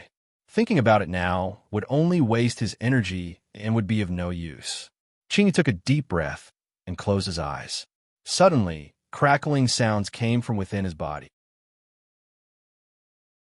Faint lines appeared on the surface of his skin, finally turning into a faint layer of fluorescent light. At this moment, his entire body gave off an almost translucent, jade-like feeling. Body of rules. A tremor spread out from beneath his feet. Qin, you could clearly feel someone scrutinizing him. It was like someone had inadvertently opened a slit in their sleepy eyes and was looking at him with surprise. But that was all. The sense of scrutiny quickly disappeared, and so did the power contained in the seawater. Surprise flashed in his eyes. Was it over just like that? No, it couldn't be that simple. He licked his lips and stepped forwards. Behind him, a tinge of emotion flashed across the yardmaster's eyes. As expected, he had a body of rules. What an enviable little fellow. A cultivator who walked the true God path and cultivated a body of laws. This was a perfect match. In addition to the power of space and time, yin and yang as one. No matter how one looked at it, Qin Yu was a nearly perfect specimen. His future was limitless. Of course, it was also because she valued Qin Yu that the yardmaster had disregarded her dignity. She had forced the dragon sage to bow his head. Body of rules. The dragon sage's heart trembled. Seeing Qin Yu continue to move forward easily, he recalled how strenuous it had been for him to take his first step. It would be a lie to say that he wasn't jealous. But even though he was jealous, he had to acknowledge it. With the standard of a body of rules, it was natural for him to obtain recognition. But what came next wouldn't be so simple. That thing had a very high standard, and ordinary things wouldn't be able to enter its eyes. The resistance in the seawater appeared again. Qin Yu stopped and looked up at the gap in the mountain range. He somewhat understood what the dragon sage had said before. As long as he got there, he could get it. Obviously, walking to the gap in the mountain range was a test. The body of rules had been recognized, but it could only go forward for a short distance. Based on the distance between him and the gap in the mountain range, it was clear that this was not a simple matter. Fortunately, Qin Yu had a lot of trump cards, but in this case, he would have to expose them without reservation. To be honest, this did make Qin Yu a little uneasy, but soon he suppressed this thought. If he could get the thing in a mountain range, then he would expose it. The second card, Qin Yu chose the Galaxy Divine Seal. With a thought, the phantom of the Divine Seal suddenly appeared. Then, the phantom of the entire galaxy appeared, flickering and flickering. It was extremely mysterious. Qin Yu's body emitted a halo of light. At this moment, it became even brighter. Obviously, there was some kind of additional attribute between the body of rules and the Galaxy Divine Seal. The Yardmaster already knew this, so her expression remained calm. But this was the first time the Dragon Sage had seen the Galaxy Divine Seal descend. What he saw was different from the rumors. At this moment, he was finally sure that Qin Yu walked the true divinity path. Moreover, he had reached the unprecedented Galaxy Divine Seal, a profound level of reflecting the galaxy. No wonder this boy Qin Yu's strength had risen so quickly. With the Galaxy Divine Seal, Qin Yu had the qualifications to continue forward. But this was only the second step. There were still many difficulties ahead. I'm not worried. I'm not worried at all. The Dragon Sage clenched his cheeks. He told himself to remain calm and that nothing would happen. The seawater resistance disappeared with the descent of the Galaxy Divine Seal, confirming Qin Yu's guess. He glanced at the gap in the mountain range, and a sharp light exploded in his eyes. So it was like this. In other words, as long as Qin Yu could take out enough cards that could gain the recognition of the thing in a mountain range, or some attribute of his own, he could continue moving forward. In his chest, Qin Yu's beating heart sped up. Maybe he could really do it. He continued forward. The seawater resistance arrived for the third time. Qin Yu hesitated for a moment. He lifted his hand and pointed forward. As his finger fell, a belt of light suddenly descended from the star chart above his head. It was like a real galaxy running through both sides of the star chart. The dragon sage's heart, which had calmed down a little, suddenly twitched. His eyes widened as if he had seen a ghost. Holy shit, this what? Impossible, absolutely impossible. Not only him, but the Yard Master's face also changed slightly, revealing a shocked expression. Both of them were true saints, so they were naturally sensitive to the aura of the great Tao. At this moment, they could feel the aura of the Tao from this belt of light. This was Qin Yu's great Tao, but the key was that he walked the true divinity path. He fused the rules of heaven and earth into his body, and used the divine seal to reflect the endless world. Without going through the sea of bitterness, how could he obtain the great Tao? The two of them walked on two completely different paths. But Qin Yu's great Tao of crossing the sea, which only orthodox true saints possessed, had appeared. If this wasn't shocking, then what else in the world would be shocking? Yard Master, the dragon sage, took a deep breath and opened his mouth, but he was interrupted before he could say two words. Don't ask me. Look at the expression on my face. This explanation was very convincing, and at this moment, the Yard Master really wasn't in the mood to talk to the dragon sage. She was also very excited in her heart. She couldn't help but be excited, because Qin Yu's great Tao of crossing the sea of bitterness, which only true saints could condense, had appeared. It was a miracle that someone was born in an impossible place. And miracles often meant destiny. The vacancy of the ruler had existed for a long time. Throughout the endless years, no one knew how many amazing talents had appeared, but none of them had succeeded. In the eyes of the Yard Master, perhaps what was lacking was the vital fate in the unseen world. Qin Yu, after taking a deep breath and exhaling, the Yard Master said, Dragon Sage, regarding Qin Yu's great Tao, please keep it a secret for the time being. With his realm, he could naturally see that although the belt of light contained the Tao, it hadn't really condensed yet. Once it was known by someone with ulterior motives, it would probably lead to a disaster. As for how Qin Yu's great Tao came about, the Yard Master's mind raced. Now, she had a rough guess. That guy had been arrogant all his life, refusing to bow his head, even in death. In the end, he had succeeded. If the people in the underworld knew about this, they would also feel gratified, because in the end, he had won. Thinking of Qin Yu and an old friend who had died a long time ago, the corner of the Yard Master's mouth curled up into a smile. When this smile fell into the dragon sage's eyes, holy shit, this is too scary. Planting peaches, selling peaches, what does this bastard want to do? I've nodded, but you didn't see it. Why do you have to show such a frightening smile? Don't go too far.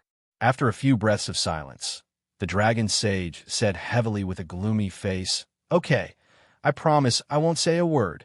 The Yard Master glanced at him. A nod was enough. Why did he have to speak so loudly? Was he expressing his dissatisfaction? Haha, he's got guts. So what if he's dissatisfied? Let me remind you, this is just the beginning. If I really didn't have any confidence, why would I waste so much effort? Humph, the thing that landed in the EC, and most you were lucky enough to get it first. After so many years, you still haven't gotten it. Can't you see that this thing is not fated with you? Don't you know what's going on? Maybe it's waiting for a person to bring it back to the peach garden. The resistance in the seawater slowed down a little. It seemed that a true divine great path that was about to condense was not qualified to be taken seriously by it. After a short hesitation, it seemed that it remembered the outstanding performance of the body of rules and the true God path, and reluctantly let Qin Yu pass. The terrifying power in the seawater receded. Success. To be honest, among all the cards in his hand, this was the one that Qin Yu had the least confidence in. The Dragon Sage was a genuine, true, divine big shot, but even he didn't get the recognition of the creature in the mountain. One could imagine how effective his half-finished great path would be. This was a pleasant surprise. He hoped that this was a good omen, which meant that today would have a perfect ending. Continue forward. 3 steps. The Dragon Sage stared at Qin Yu's back. All kinds of emotions were rolling in his eyes. Back then, how much time did he spend to take the 3rd step? It was too long ago, And he couldn't remember clearly now. He really couldn't remember clearly, and he wasn't lying. But why did his mouth feel so sour? Was the gap between a human and a dragon really that big? And if he were to compare their ages? The dragon sage really wanted to close his eyes and interrogate his soul. All these years of a dragon's life, had he been living like a dog?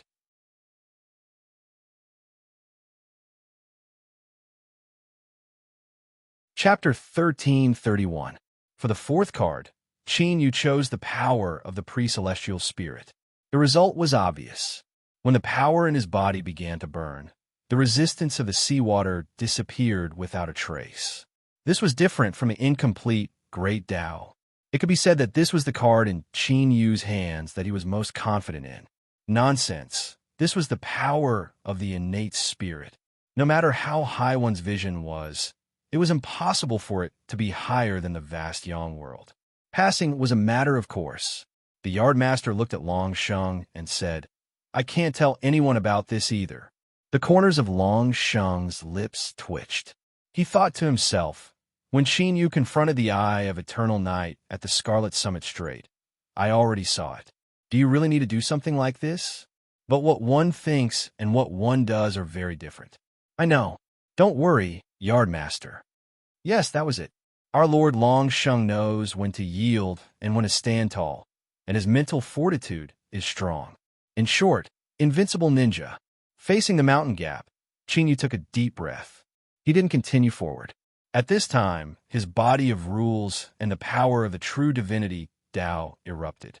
Superimposing the power of the pre-celestial spirit, the three gathered together, and an astonishing change occurred. Qin Yu's aura was changing. To be more precise, in the eyes of the Yardmaster and the Dragon Sage, he was still in the same place, but in their senses, he was empty. It was as if he'd become the air, and he'd become one with the world around him without the slightest difference. Heaven and earth transformation. Long Sheng screamed. The Yardmaster took a step forward abruptly. She regained her senses and suppressed the urge to rush forward. Another miracle had happened. If it was said that the Yardmaster could still find some traces of the origin of the semi-finished true divine great path, then there was really no way to explain what had happened to Qin Yu.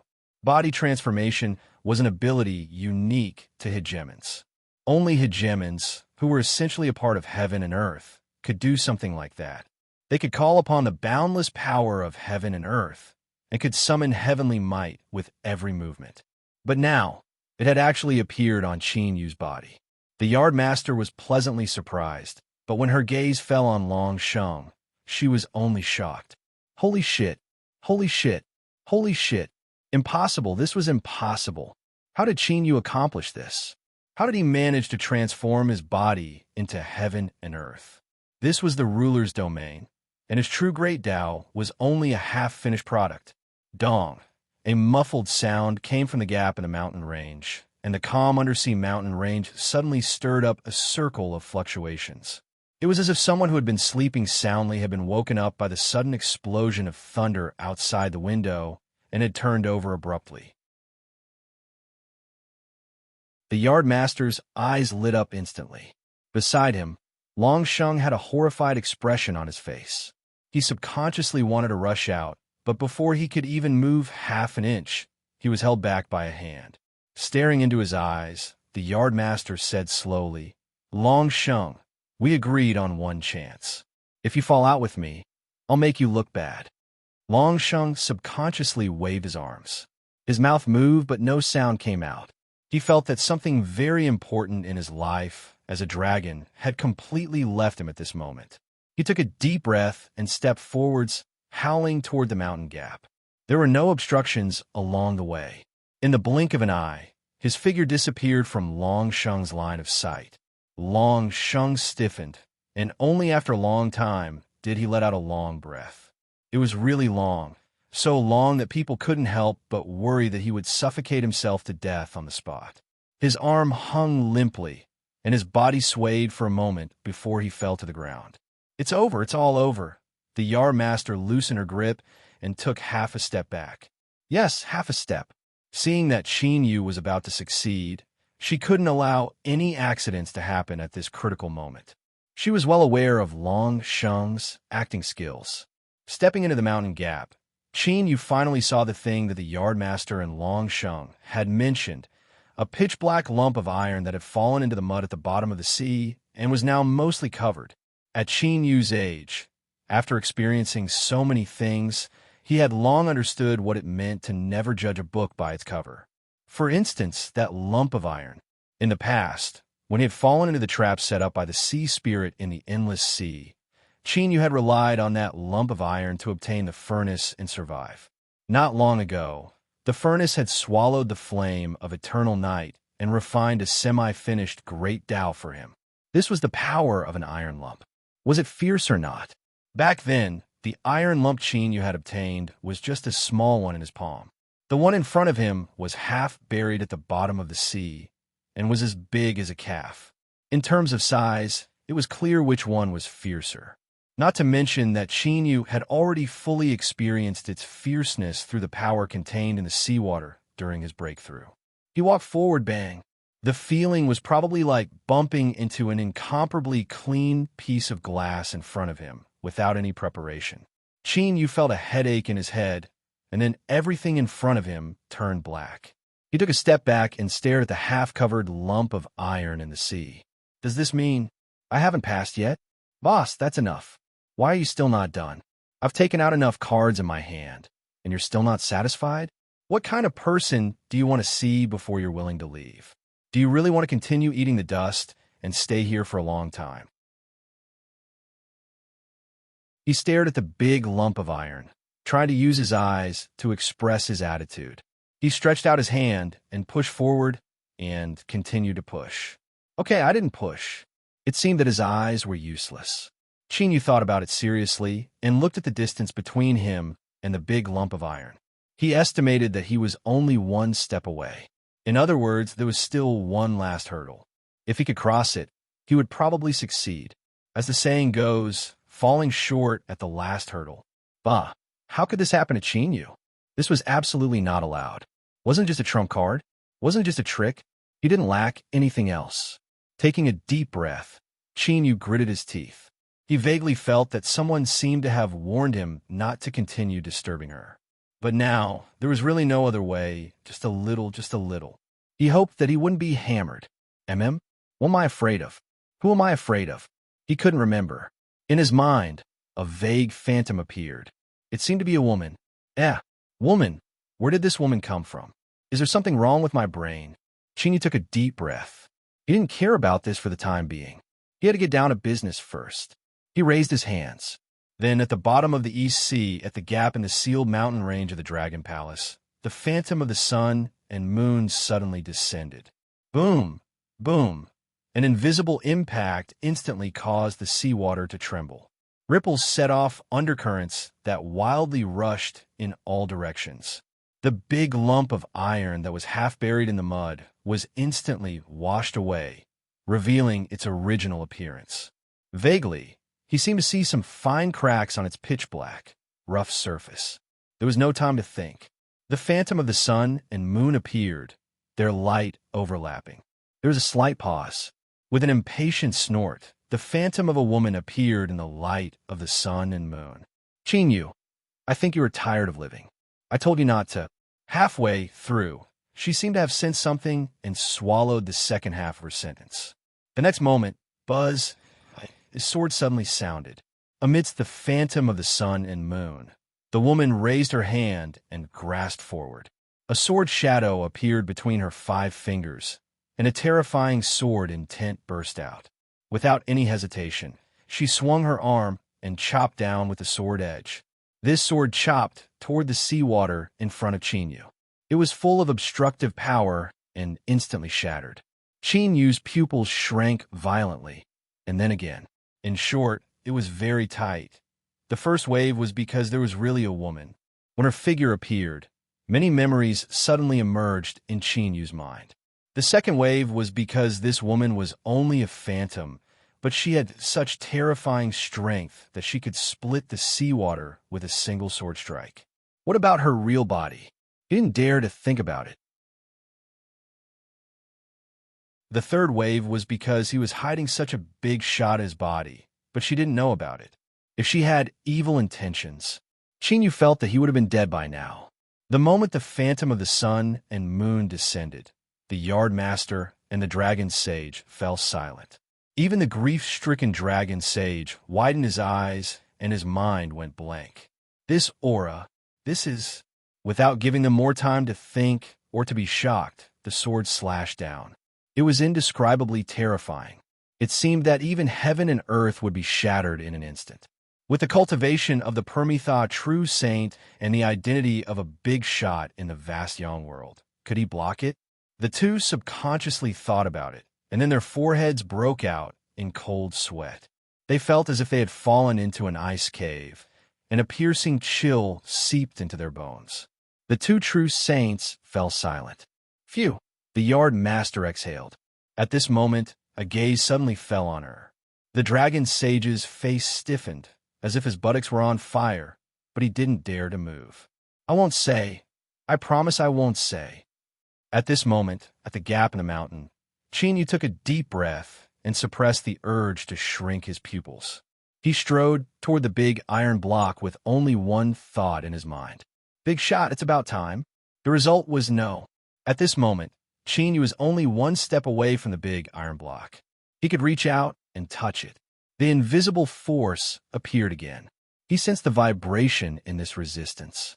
It was the same as when he obtained the big iron block's approval with his half-finished great path. It seemed to be hesitating at this moment. But this time, the big iron block didn't choose to raise its hand. The vibration resistance in front of Chinyu completely stabilized, as if it was confirming for the last time. What a headache. To be honest, this was beyond Chinyu's expectations. Moreover, he had almost used all his trump cards. He definitely still had other tricks or cards, but in Chinyu's opinion, they were not enough to break through the last level. At this moment, he was the closest to the big iron block, but it was also possible that he would completely fail at the next moment. It seemed to be close, but it was the most crucial part of the test. If he couldn't get the big iron block's approval, everything would be in vain. This thought emerged from the bottom of his heart. As his chest heaved up and down, it became clearer and stronger. What should I do? Chinyu's mind raced. But what happened next didn't give him a chance to continue thinking. This was because the phantom of the woman in the halo of sunlight and moonlight suddenly raised her hand and pointed at Chinyu with a sneer. It felt as if a big iron hammer had been lifted high and smashed heavily on his chest without any hesitation. Chinyu's vision darkened, and his chest suddenly felt heavy. Then he spat out a mouthful of blood. The blood touched the air, but it didn't fall to the ground. Instead, it burned fiercely, and the dark red flames jumped up with a bang.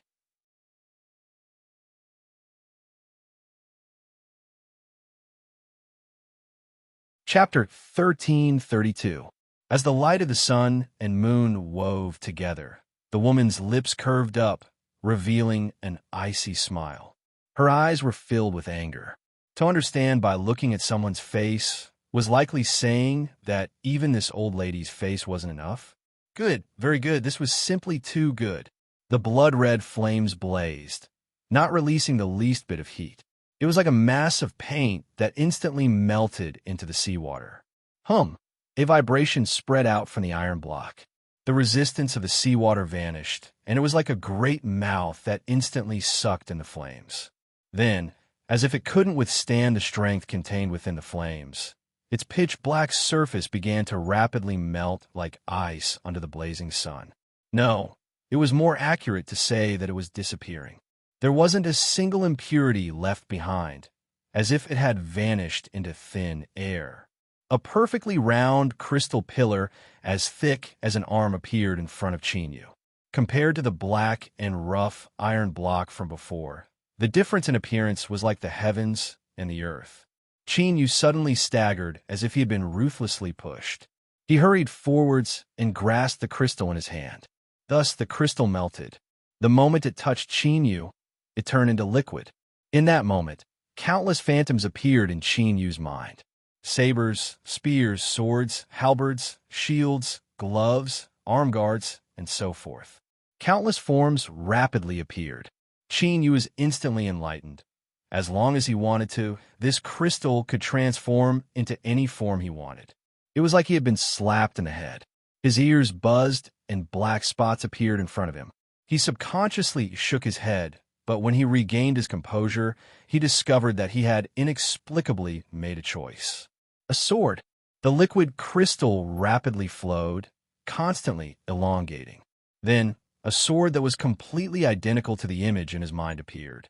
The sword was wide and flat.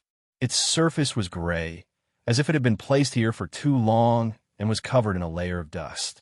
From the outside, it didn't seem remarkable at all. If one were to use the word ordinary to describe it, it would be perfect. But the moment his eyes fell on it, the cry of a sword resounded in Qin Yu's mind. It was clear and lofty, standing above all things. A terrifying, tearing feeling rose up in his heart. Even though he was the owner of this sword, he could still feel a suffocating feeling from it, as if he was about to be killed. The word terrifying wasn't enough to describe the feeling this sword gave him. He couldn't help but gulp. At this time, the only thought in his mind was, if he used this sword to kill someone, perhaps before he could kill them, he would be torn to shreds by the sword. Holy shit, what kind of situation was this? It was completely different from what he had imagined. Qin Yu felt his entire body turn numb. Humph, at least you know your place. Under the halo of the sun and moon, the phantom woman lowered her head and looked down. Her eyes were filled with dissatisfaction. I'm warning you, don't use this sword before you condense your great Tao. Otherwise, you'll die a violent death. Don't blame yourself for dying a miserable death. He paused for a moment before he continued. Also, I'll remind you once more, don't summon me to descend in the near future. Otherwise, I'll beat you up. He turned around and took a step forward. Like a bubble, he disappeared with a pop. It wasn't that he didn't want to, but that he couldn't do it. Not to mention Qin Yu's current strength. Just that half-finished true Saint Great Tao was more than enough to resist sealing all memories. Humph humph, this smelly brat's rate of progress was faster than he had imagined. He hadn't even thought of how to order him around, and he had already jumped up. This time, he wouldn't go back to sleep. He had to think about this matter. He had invested so much into him, and it could even be said that he had paid a heavy price. He certainly couldn't just sit around and do nothing. The sword tilted its tip as if it were sizing up Qin Yu. Then, it noticed that its master was in a withered and powerless state. This half-finished Great Tao wasn't even enough to suck in a single breath. If it wasn't for humph humph, would I have taken a liking to you? Forget it. In this place, I'll just endure it if I can. Whoosh! Without warning, the sword turned its tip and howled towards him. Qin Yu's mind tightened, and all the hairs on his back stood up. His first reaction was that this thing was rebelling. His second reaction was that he was finished. It was as fast as lightning. Without giving Qin Yu the slightest chance to dodge, the sword stabbed into his chest. Fortunately, the scene of his flesh and blood being torn apart didn't happen. It was like a phantom directly vanishing from sight. This sword had actually fused into Qin Yu's body. He hurriedly closed his eyes and sensed his own condition. After several breaths of time, Qin Yu let out a long breath. He gasped for breath and wiped the sweat from his forehead. He couldn't help but bitterly smile. What was this? He had exhausted a tremendous amount of strength and self-destructed, but he didn't even have the qualifications to use it. Not only that, but he had also been ruthlessly despised and frightened. That's right, this sword was trying to scare him. If he couldn't even see this, then Qin Yu didn't need to mingle in this world anymore. Embarrassing, extremely embarrassing. Just think about it.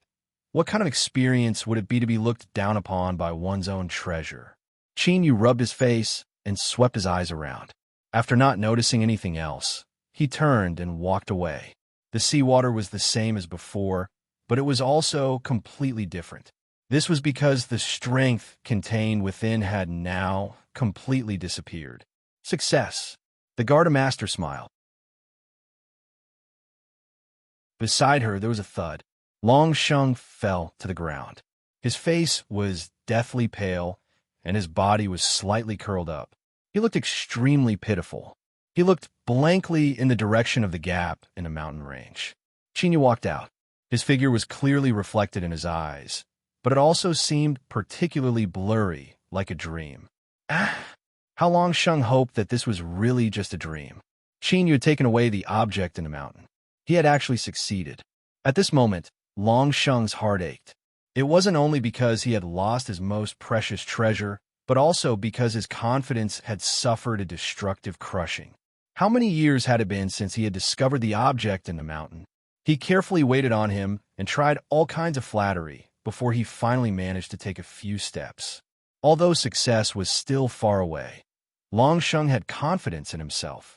As a true saint, he was immortal. As long as he persevered, he would succeed one day. That was what he thought, and that was what he had done. But Qin had appeared. The first time they met, he was just a slightly outstanding junior, which had moved Long Sheng a little. How long had it been? How long had it been? He had become Mr. Ninth of the Peach Garden, possessing an identity that even Long Sheng had to treat seriously. He had entered the mountain.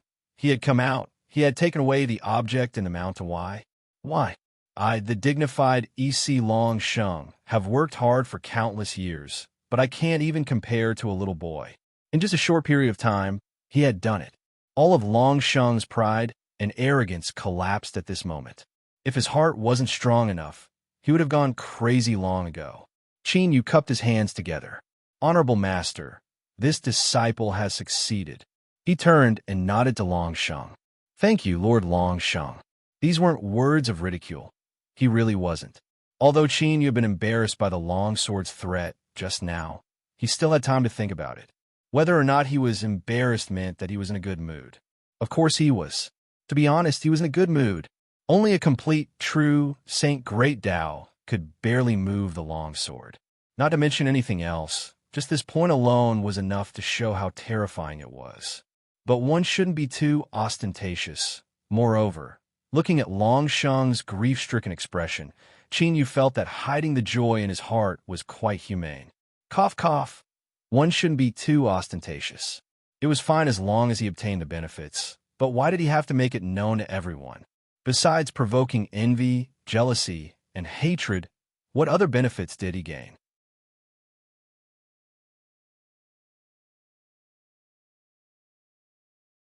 Chapter 1333. After bidding farewell to the dejected dragon sage, the Peach Garden Master and disciple returned through the transmission array. Everything went smoothly. The only interlude was that during the transmission, Qin Yu vaguely sensed some abnormal fluctuations in the Yard Master's aura. It disappeared in a flash, so fast that Qin Yu could not be sure whether it was an illusion or not. Looking at the back of the Yard Master, Qin Yu thought for a moment and did not say anything. He went to the East Sea to save people, and changed his appearance to hide his whereabouts. Therefore, besides the Yard Master, no one in the Peach Garden knew that Qin Yu had run away this time and stirred up trouble in the East Sea. To the outside world, it was only announced that Qin Yu was cultivating in seclusion, so everything was calm after he returned. However, on the third day after returning to the Peach Garden, a major event happened. The three white phoenixes in the Peach Garden transcended their limits and stepped into the bitter sea to become a semi-saint. That was the day when the condensed aura of the saint descended. The Peach Garden was filled with cheers and laughter. All the dependent forces were overjoyed and quickly offered congratulatory gifts. As the vassals of the Peach Garden, their interests were already won with the Peach Garden. Although the Yard Master was extremely powerful and could intimidate all heavens by herself, Baifeng had broken through to the semi-saint level, and the Peach Garden was stronger, so they naturally had a stronger guarantee. Qin Yu had risen too fast. When he closed his eyes and opened them again, he was already like the sun in the sky, shining so brightly that people could not look at him directly. No one had the time to get close to Miss Ninth. Of course, they were in awe and apprehension, and at the same time a little uncertain. After all, with Miss Ninth's current strength, he was qualified to leave the Peach Garden and establish his own sect. Fortunately, Peach Maiden and he were already Taoist companions, and this was known to all heavens. Now, it was just a procedure, and this matter also made everyone secretly sigh. The yardmaster's vision was as accurate and powerful as ever. When the marriage was spread, there were many dissatisfied voices, but now they were all well-behaved and did not dare to say a word. With this marriage, even if Miss Ninth really established her own sect, the peach garden would still be the peach garden that they could not afford to provoke. When Bifone broke through to the semi-saint level, the disciples of the peach garden came to congratulate her. When Qin Yu presented a large blood-colored fragment, the atmosphere became quiet. That day outside the Lost Garden, Qin Yu joined hands with the Yardmaster to kill a saint and killed the netherworld saint of the Nirvana realm, breaking his great path as an apology from the entire Sage Dao circle.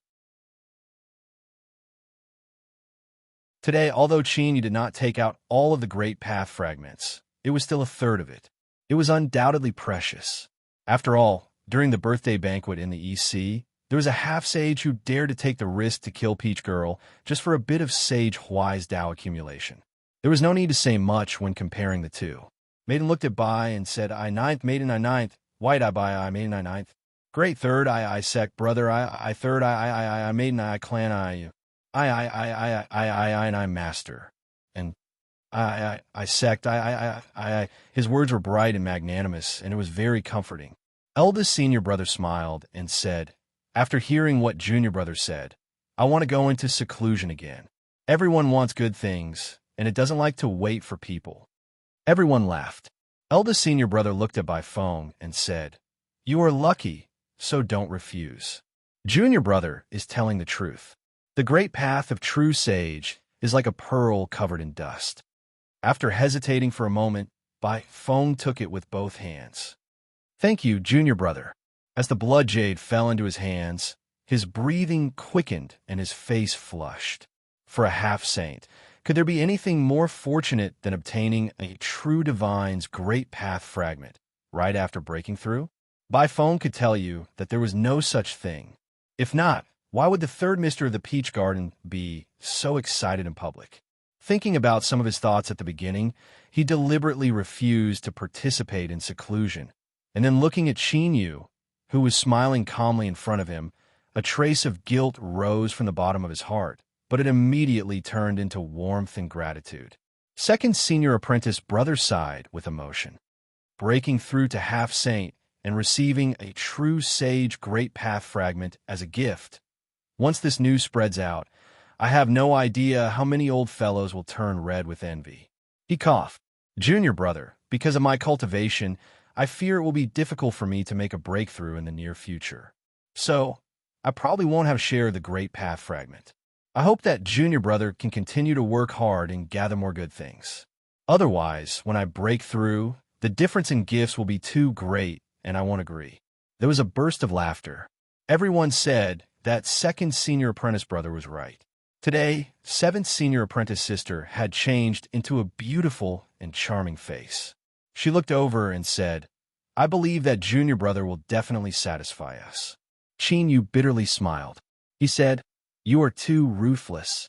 Can I take back my gift? Bifone coughed. She flipped her hand and put away the great path fragment. She seriously said that a gift that had already been given was like spilt water. How could the dignified Miss Peach Garden do something so shameful? At the opening banquet, there was only one table of wine. The disciples of Peach Garden were all there. They toasted and joked with each other until the night passed. After leaving third senior apprentice brother's courtyard, he walked with Lei Xiaoyu for a period of time. She unreasonably demanded that when she entered the sea of suffering, she would need a gift even more precious than the holy Dao fragment. She groaned and groaned until Qin Yu nodded. Only then did she leave, satisfied. Who? Qin Yu let out a long breath. He looked back in the direction of Baifeng's courtyard and smiled.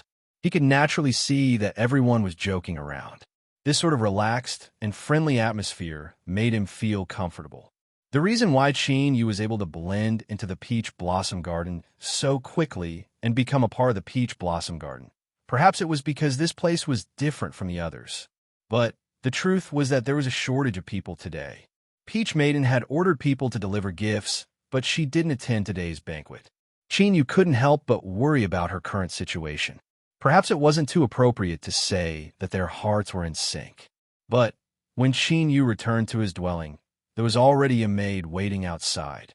Peach Maiden invited him in for a chat.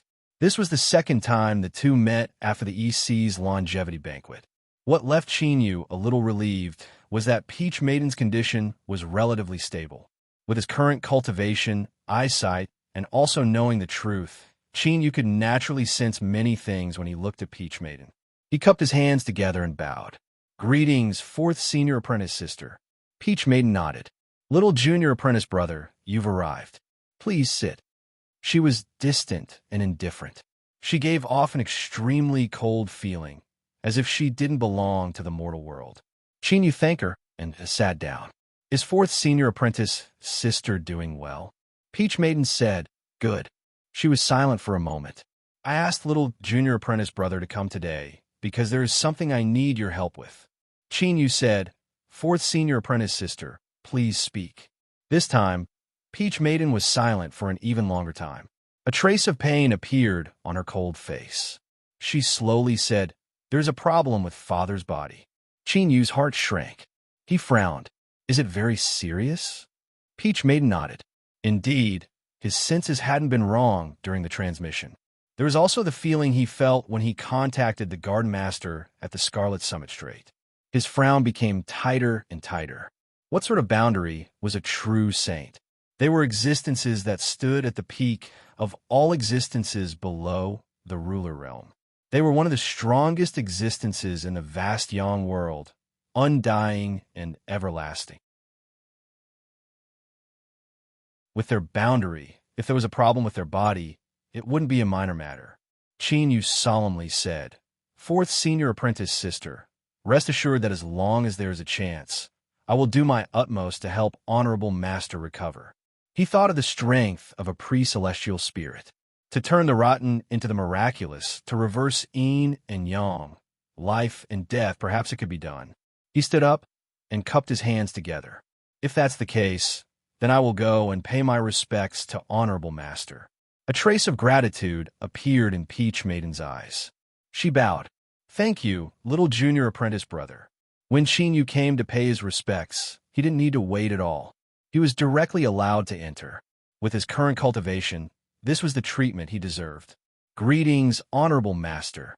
The Garden Master sat at a round table and drank tea. She beckoned him over and said, "Rise. Come over and drink some tea together." She took a cup and poured out a fragrant aroma. Qin Yu nodded and sat down.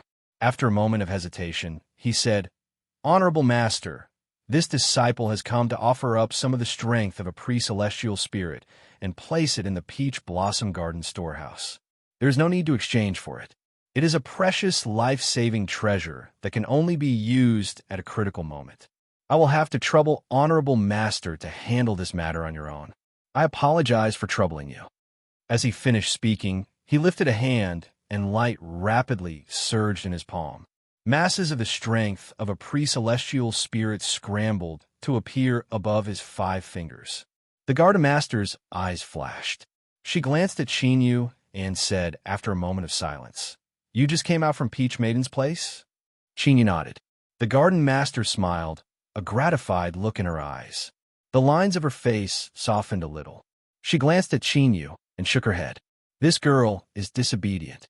I'm afraid she has already told you.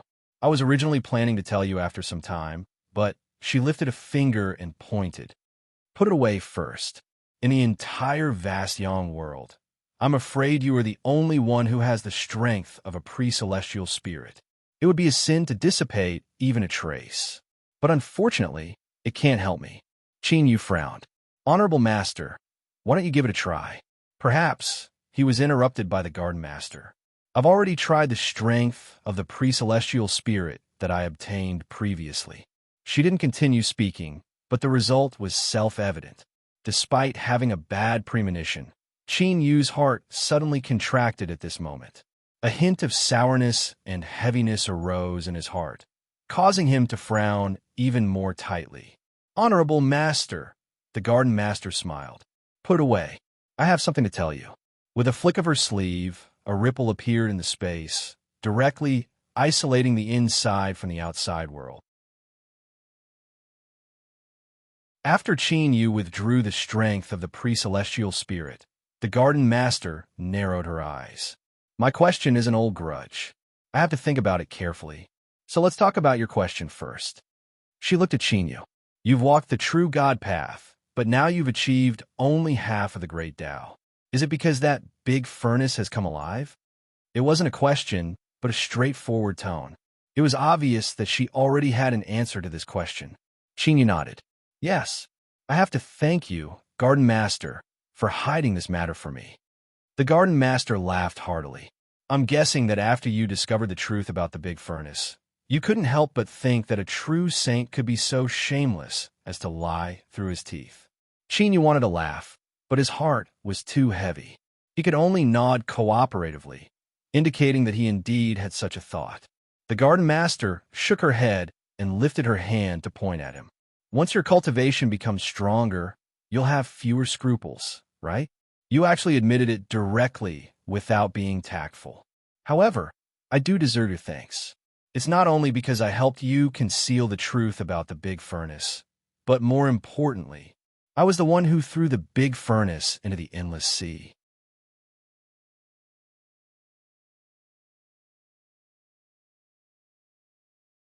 Chapter 1334. Qin Yu suddenly raised his head. His eyes widened and his face revealed shock. The yard master smiled. You don't believe me? He got up and paced back and forth, a look of reminiscence on his face. He sighed and said, I've never suffered any losses in my life. Most of those who offended me were met with misfortune on the spot. A small number of them were fine for the time being, but there would be trouble in the future. That's why I made countless enemies. The only exception was a friend of mine many years ago. We got to know each other after a fight. But do you believe that? That guy was just a semi-sage of the bitter sea. He was beaten miserably by me every time, but he had never really failed. He could even fight back against me. The Yarmaster paused. I don't admire many people in my life. My friend was one of them. In his early years, he gave himself many names in order to avoid being hunted down. But the one most people know is probably the Furnace Saint. Furnace Saint. Qin Yu was shocked. He took a deep breath and slowly regained his composure. So that's how it is, the Yardmaster said lightly. Back then, the Furnace Saint was trapped in the bitter sea and could not reach the other shore. After many failed attempts, he was unwilling to be so angry and decided to forge his Tao with a furnace. This violated the rules of Vast Yang and could even be seen as challenging the will of Vast Yang. So in the end, the Furnace Saint died in the face of the tribulation. The furnace in your hand borrowed the power of the tribulation and was finally tempered into an embryo. Throwing it into the endless sea was the wish of the Furnace Saint before he died. He wanted to use this place to choose his successor, but some changes later were beyond my expectations. He looked at Qin Yu.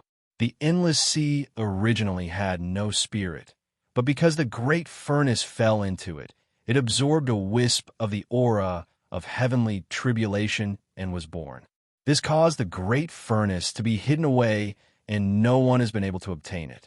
After countless years, you went to the endless sea to make a name for yourself. You killed the sea spirit and obtained the furnace. Then, you were taken into the peach garden. So, Qin Yu, you and the peach garden are fated. This fate has been buried a long time ago. Qin Yu nodded. Master is right. Furnace Saint, Furnace, Sea Spirit, Peach Girl. This fate was very deep. The Yar Master said, I don't mean anything else. I just want to explain to you why I know about the furnace. You can't completely condense your Tao because there are too few flames in the furnace. The flame of eternal night alone is not enough to support the furnace. To put it simply, the furnace needs to continue replenishing its energy. The more flames it has, the stronger it will be. Qin Yu's eyes brightened.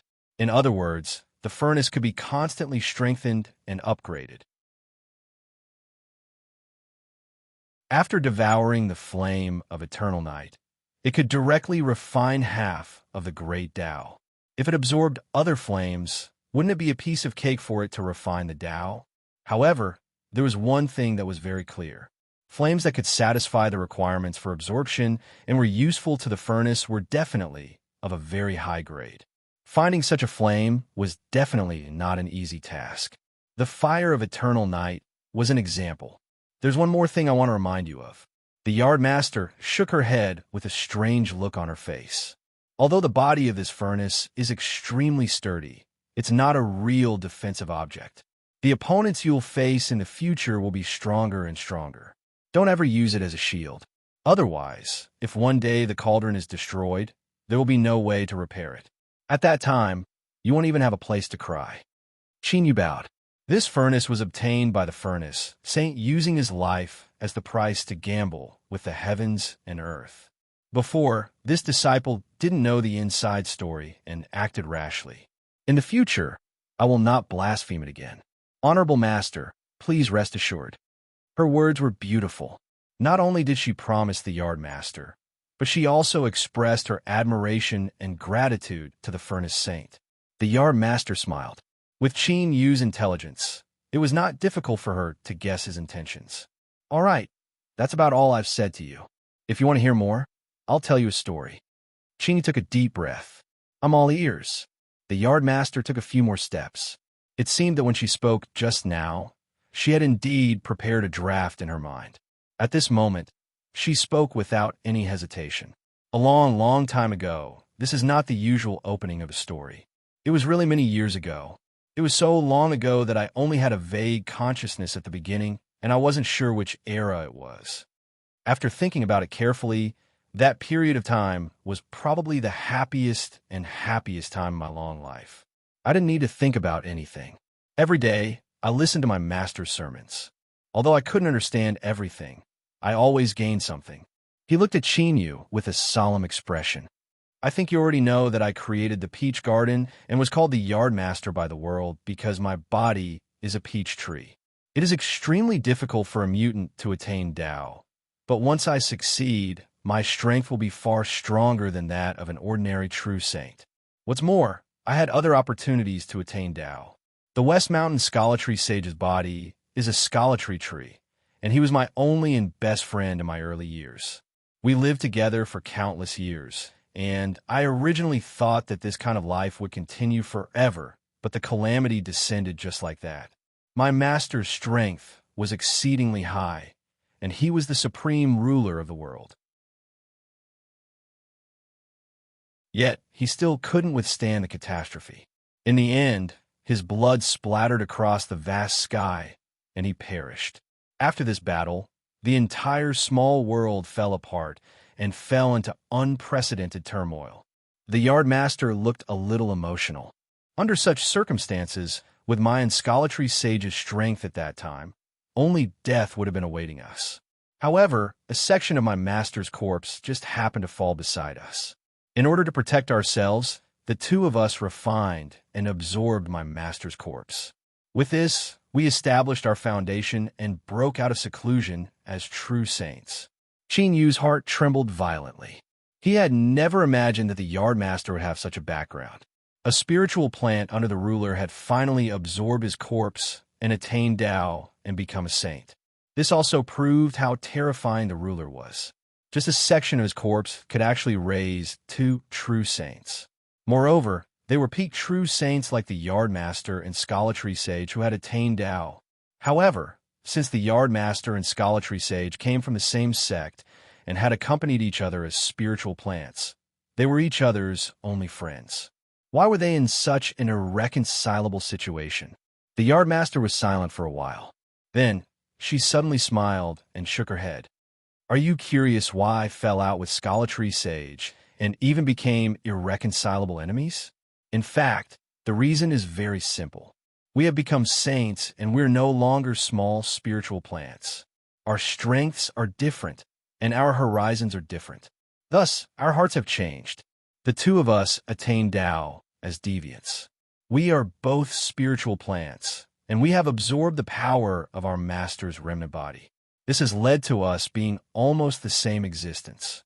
As long as we can kill each other, we can easily fuse and absorb the other's power, devouring it completely and making it a part of ourselves. To be honest, I have also experienced such temptation. I resisted it, but Scholartree Sage didn't. After the great battle, The two of us left the small world fragment and truly stepped into the vast Yang world. That is how we have come to this day, step by step. At first, I was inexplicably angry and resentful towards Scholartree Sage. But after many years of careful reflection, I gradually figured out many things. Perhaps Scholartree Sage didn't want it to be like this, but the temptation in his heart was too strong. It eroded his mind bit by bit, and finally distorted his nature. But even if I figured it out, the past cannot be changed, and I can no longer return to the past. The Yard Master exhaled. Or perhaps this situation is actually something that I am subconsciously happy to see. Because only by being enemies with each other can I have the opportunity to kill Scholartree Sage and seize his cultivation. Then I will have the opportunity to attain the vacant position of ruler.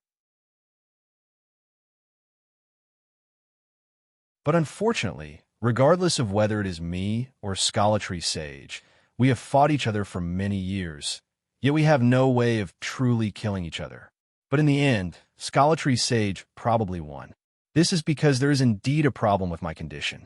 Once I die, my great Tao will definitely be devoured by Scholartree Sage. This was already decided when the two of us absorbed our master's corpse to attain Tao. It is not something that can be changed by humans. Sometimes, I also think that perhaps this is the punishment that we had to bear when we absorbed our master's corpse to attain Tao. We offended the ruler and betrayed our loyalty. But if we didn't do this, we would have died back then. So even if we were to make a new choice, today's outcome would still be the same. I do not regret it. Chini took a deep breath. Master, is there any way to remedy your current situation? What is the cause of the problem? Only by finding the cause could she deal with the symptoms and achieve twice the results with half the effort. The Garden Master's eyes revealed a trace of pain. In the past, I was schemed against by Scholartree Sage, and my great Tao was damaged. After I fled to vast Yang, I hid myself and recuperated. It was also during that period of time that I met your master's wife. She was the only woman that I cherished in my life. I once swore that I would love her and never betray her in this life. But fate makes fools of men. Your master's wife was implicated by others and perished. I personally slaughtered everyone, but in the end, I was unable to save her. Only Peach Maiden was left by my side. I swore to your master's wife that I would take care of her for the rest of my life and that I would never allow her to suffer any harm. But in the end, I still broke my promise. Peach Maiden was injured by an ancient venomous beast, a horned fish. Although I tried my best to cure her and remove the poison, her soul had already scattered and could no longer exist. I had no choice but to use my own great Tao as the foundation and consume my own Tao as the price to set down a seal to imprison Peach Maiden's soul and forcefully extend her life. At the same time, I also sought out the secret art of the myriad soul Tao. After Peach Maiden cultivated it, the part of her soul that could no longer be fused with was transformed into a seed and scattered throughout the world. This seed was used to cultivate a portion of her soul, so that when her main soul was no longer able to support herself, she could fuse with this portion of her soul and continue to extend the existence of her soul. So that was how it was. After figuring out the ins and outs of this matter, Qin Yu's first thought after he recovered from shock was that this matter was related to sage scholartree. He looked up at the Yard Master, a questioning look in his eyes. The Yard Master seemed to have seen through Qin Yu's thoughts. She shook her head and said, I have carefully investigated this matter. None of this has anything to do with sage scholartree. This is because sage scholartree has also lost his wife and children in these past years. Compared to me, his specific experiences might be even more difficult. It's just that his heart was cruel and his will was firm. He allowed them to die on their own and didn't try to save them like I did. Thus, he managed to preserve his own life. I have told you before, just like how the two of us became enemies, I suspect that these matters are retribution that has fallen upon us. We betrayed our loyalty, offended the corpse of a ruler, and achieved the great Tao with the body of a different being. All of these are probably not tolerated by the vast Yang will. A chill suddenly gushed out from the depths of his heart. Qin Yu felt as if he had fallen into an icy cave, and his body stiffened. If everything was as the yardmaster said, then for these countless years, he had been enduring the endless punishment of the vast Yang will. The death of his wife and the scattering of his daughter's soul were all because of him. As he thought of this and looked at the yardmaster's calm face, Qin Yu could imagine what kind of torment he had endured all these years. If it weren't for the strength of the Saint Path and the firm willpower of the yardmaster, he would have already gone insane. Something was wrong. Qin Yu suddenly looked up. He had grasped the crux of the matter from the yardmaster's words. Could it be that the crux of the yardmaster's problem was because of Peach Maiden?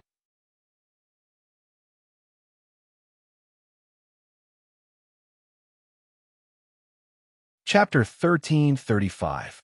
Thinking of this, the whole matter suddenly became clear. You should have thought of this earlier. How could a true saint have a problem with his body so easily, even endangering his life?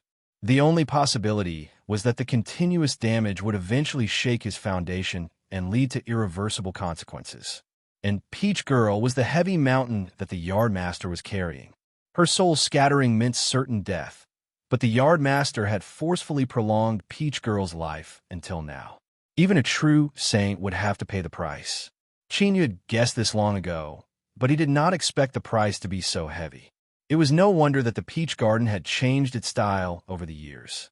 It was so peaceful that many people had forgotten the overbearing and ruthless methods of the yardmaster when the peach garden was first built. Thinking about it, the yardmaster must have sensed his own problems many years ago, so he tried his best to reduce his attacks. If he continued to think about it, the sudden exposure of the yardmaster's body might be related to the massacre of the netherworld saint outside the Lost Garden not long ago. Knowing that it was impossible, he still did it. Did the yardmaster anticipate something? So he took the opportunity to intimidate the heavens and maintain the stability of the peach garden. The yardmaster looked calm. Glancing at the complicated expression on Qin Yu's face, she said, "Don't tell Peach Girl." That was all. There was no need to say more. The yardmaster was well aware of Qin Yu's original purpose of entering the peach garden, so any words of persuasion would be hypocritical. Qin Yu took a deep breath and bowed. "Master, you are a great father." "Not really." The yardmaster waved his hand. "In the beginning, I thought I could hold on. I even thought of filling the vacancy of the ruler and finally saving Peach Girl. But unfortunately, my prediction was wrong. The vacancy of the ruler was just an illusion. If I knew from the beginning that I would die to save Peach Girl, maybe I would have made other choices." He looked up at the sky of the peach garden, his expression extremely calm. "My life may be extremely illustrious in the eyes of the world, but I am a real failure." That year, the catastrophe suddenly descended. Master couldn't resist it and was killed. After I achieved the Tao, I swore to find the truth, but I found nothing. Your master's wife was the only woman I loved. I promised to accompany her until we grew old, but she died because of me. I was by her side before she died. Your master's wife said that she didn't blame me. I know that she spoke from the bottom of her heart, but I can't forgive myself. My only daughter's soul was scattered and on the brink of death. As her father, I once promised her mother that I would protect her for the rest of her life and not let her be harmed. In the end, I still broke my promise, leaving her with no other choice. In this half-dead state, I'm gasping for breath in this world, enduring endless pain. The yardmaster lowered her head and looked straight at Qin Yu. I can't find the cause and effect of Master's death, so I'm afraid it'll be difficult for me to find anything else. Your master's wife has already died. A ruler might be able to reverse the river of time and change some things, but it's impossible for him to bring back the dead. I've been a failure my entire life, and Peach Blossom is my last hope. I can't let anything happen to her. Qin Yu, I want you to promise me that no matter what happens in the future, as long as there is even the slightest possibility, you must protect her life. I don't ask for anything else. I just want Peach Girl to live." Qin Yu bowed. "This disciple swears that no matter what situation I face, I will do my utmost to protect Senior Apprentice Sister Peach Maiden." His words came from the bottom of his heart.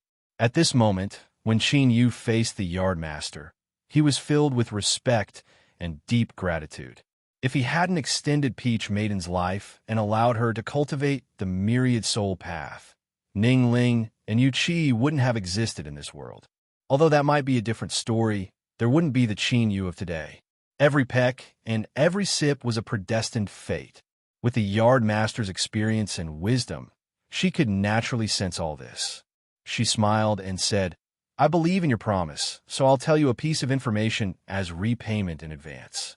The Great Furnace is a treasure that can continuously transform and strengthen itself. Compared to its ability to condense the Great Tao, this is the most precious aspect of the Great Furnace. You already know that the Great Furnace needs to absorb flames in order to continuously strengthen itself.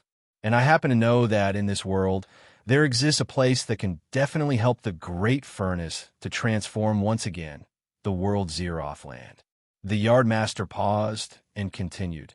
"In other words, it's the place where I became a sage." Looking at Qin Yu's calm expression, the Yardmaster was obviously very satisfied. "After the catastrophe, the small world that my master condensed fell apart, but it wasn't completely destroyed. Instead, it formed a very unstable area where fragments of the world converged. This place is called the world Zeroth land, taking the meaning of the withering of the world." Qin Yu cupped his hands in obeisance. "Master, please enlighten me. The Great Furnace could refine the Great Tao." Just this point alone was enough for Qin Yu to cultivate it with all his might. Since he knew about the existence of the world Zeroth land, he would have to go there sooner or later. As for why the Yardmaster only mentioned it now, it must be related to Qin Yu's previous attitude. If he had shown a hint of hesitation, he might not have gotten the information. The Yardmaster didn't conceal this matter and directly pointed out. Presumably, it was also to remind him that he had better remember his promise. Otherwise, he might suffer some losses. Qin Yu guessed. He didn't feel angry when he thought about this. If he were in the Yardmaster's shoes, he might have gone even further. The Yardmaster took out a jade slip. "I have imprinted all the information about the world Zeroth land in this jade slip. If you have any questions, you can ask me anytime." After receiving the jade slip, Qin Yu stood up and bade farewell. He had received too much important news today, and he needed some time to digest it. After returning to his residence, Qin Yu sat down and thought for a while. After digesting the information he had received from the Yardmaster, he picked up the jade slip and probed it with a trace of divine consciousness. After a long time, he placed the jade slip on the table. With a light crack sound, countless cracks appeared instantly, spreading everywhere like a dense spider web. The entire jade slip was instantly shattered into pieces. The world Zeroth land, where the ruler had fallen. The space and time within it were chaotic. Countless fragments of a small world seemed to be floating in a pot of boiling porridge. Because of the chaotic nature of space and time, they would appear and disappear from time to time. One moment, they might be hundreds of millions of miles apart, but in the next moment, they would directly collide. Because the ruler had fallen here, his aura was dispersed and absorbed by the living beings on the fragments of the world, resulting in the survival of countless powerful living beings. This was similar to the Lost Garden, but the difference was that the living beings here were stronger, even comparable to the divine path. Note that it was a Nirvana realm true saint, not a half-saint who was struggling to survive in the sea of bitterness. The rules of the world Zeroth land had collapsed, and it was in a completely shattered state. If a true saint stepped into it, his great way would be affected. If it was light, his Tao connotation would be greatly damaged, and if it was heavy, his great way would be shattered. Therefore, true saints did not dare to step into the world Zeroth land easily. Those who could enter and explore it were at the half-saint realm, and that was the limit of their strength. However, this did not mean that the world Zeroth land was a terrifying area that no one dared to step into. Putting aside everything else, just the name of the place where a ruler had fallen was enough to attract a steady stream of cultivators to enter. Even if there were heavy casualties, they would not give up. This was all because the vast young ruler was absent. If one could gain something in the world Zeroth land, he might be able to transcend in one fell swoop. The flame that the yardmaster mentioned was in the depths of the world Zeroth land. It was a kind of inextinguishable flame that fell from the sky when the ruler had fallen. This flame had been burning for countless years, and there had never been any signs of extinguishing. It caused the space and time to distort, and it was in a kind of almost illusory state. Chinyu pursed his lips, and a bright light burst out from his eyes. The world Zeroth land had an inextinguishable flame, and it was also the place where the ruler had fallen. As a person who set the ruler realm as his goal, how could he miss such a place?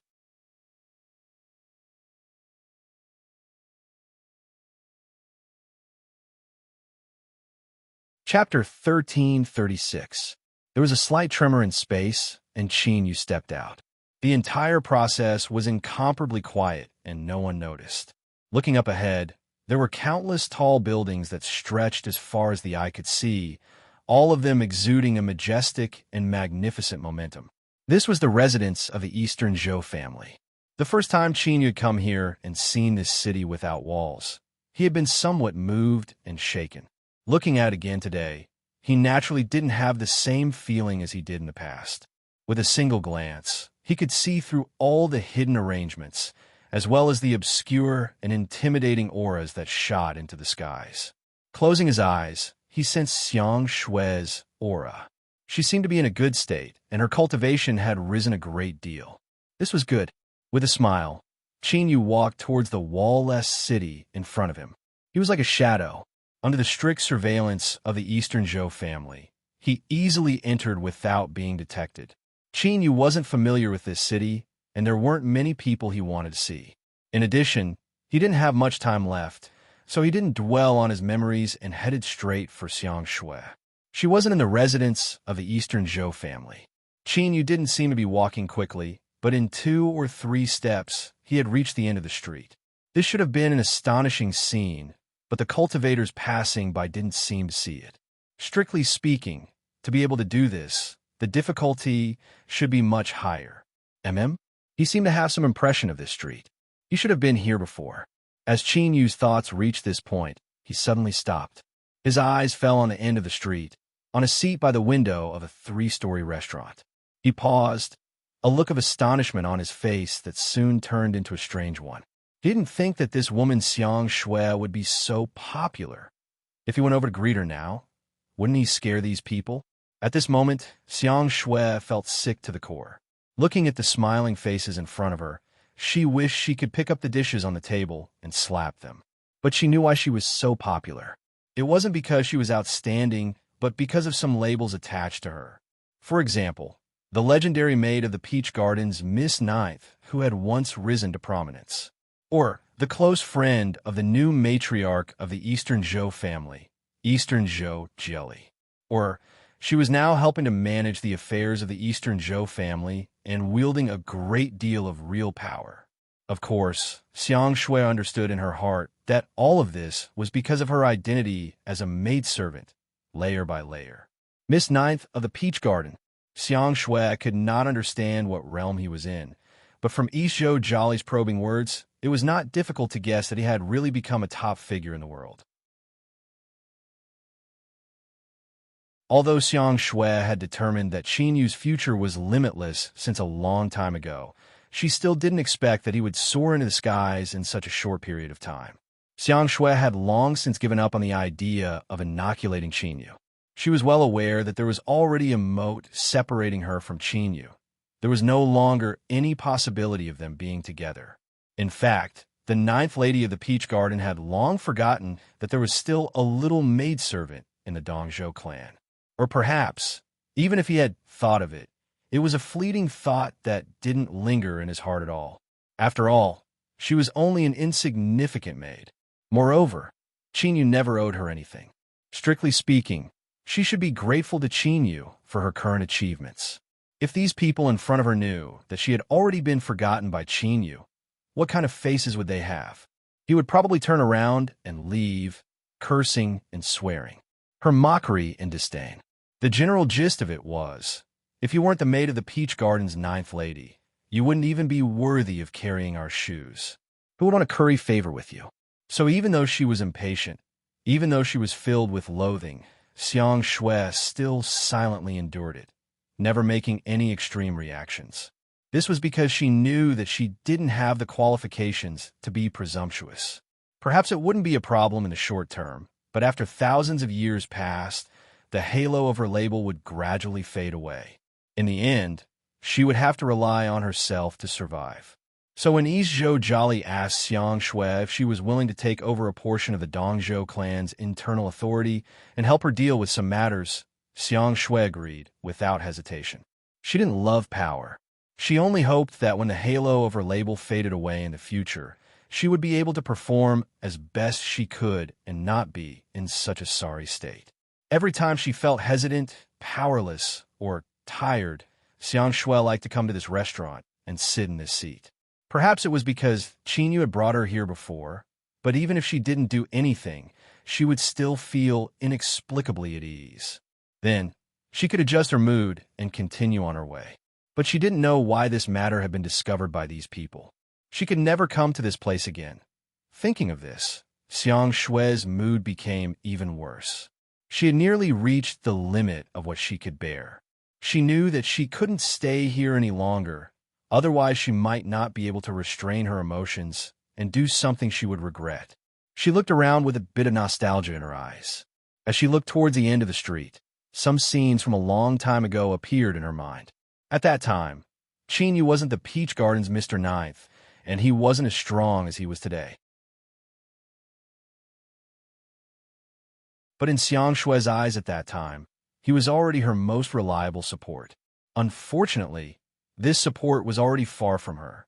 Xiang Shui's eyes were a bit wet and her vision blurred. She suddenly stood up, her eyes wide. A figure had entered her vision just now, but now she couldn't find it. I'm actually beginning to hallucinate. Xiang Shui took a deep breath. She turned to look at the surprised cultivators around her. She smiled and said, "There are still some matters in the clan that need to be dealt with, so I won't speak much with you today." Xiang Shui bids her farewells. Her eyes were a bit red. Although her smile was flawless, everyone could still sense the sadness and reluctance in Xiang Shui's eyes. Those that could be sent here might have average skills, but when it came to grasping a woman's thoughts, they were quite skilled. Miss Xiang Shui must be tired today. It would be good for you to go back and rest early. There are always endless matters to deal with. You must take care of yourself. Miss Xiang Shui, you could just leave. I have already paid the bill today. So it was Brother Su who was a step faster. I arrived too late, so I could only make an agreement with the shopkeeper to put everything on my tab. All sorts of warm words were spoken, but none of them were able to move Xiang Shui's heart. Instead, she felt them to be even more hypocritical. She forced a smile and nodded, then turned and walked away. As the crowd parted, a voice suddenly sounded out. "You haven't even touched the dishes on the table yet? You're in such a hurry to leave. Although you're rich now, you still have to pay attention to frugality. Miss Xiang Shui, you seem a bit too arrogant right now." At this moment, a thought appeared in everyone's minds. Just how stupid was the person who said these words? Could it be that he was deliberately trying to draw Xiang Shui's attention? Ha!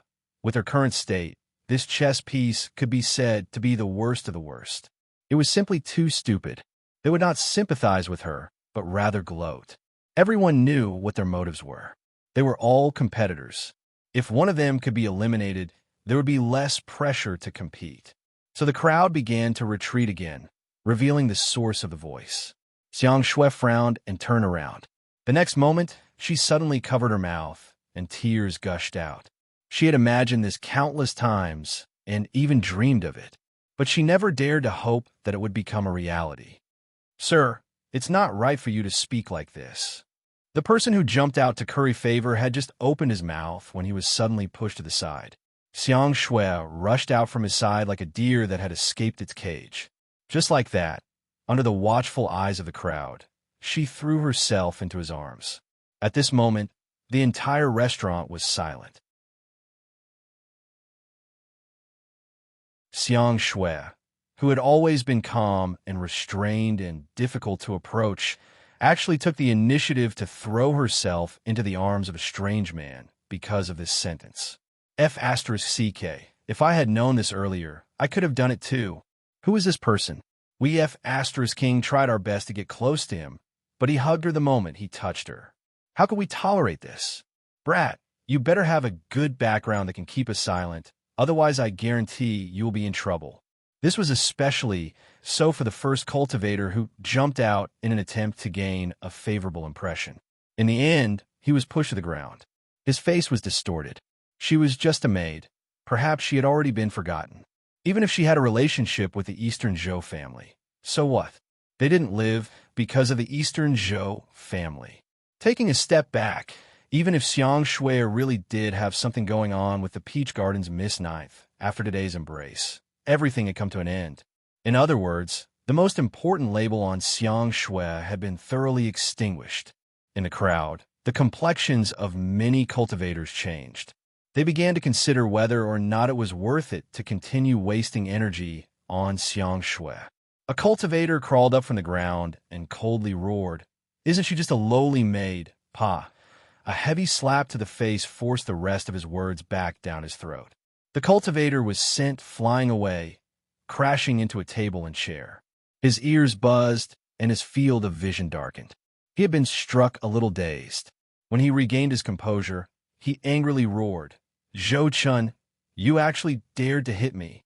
You are courting death." The man called Zhou Chun paled, but he wasn't frightened by these words. He didn't even glance at this person.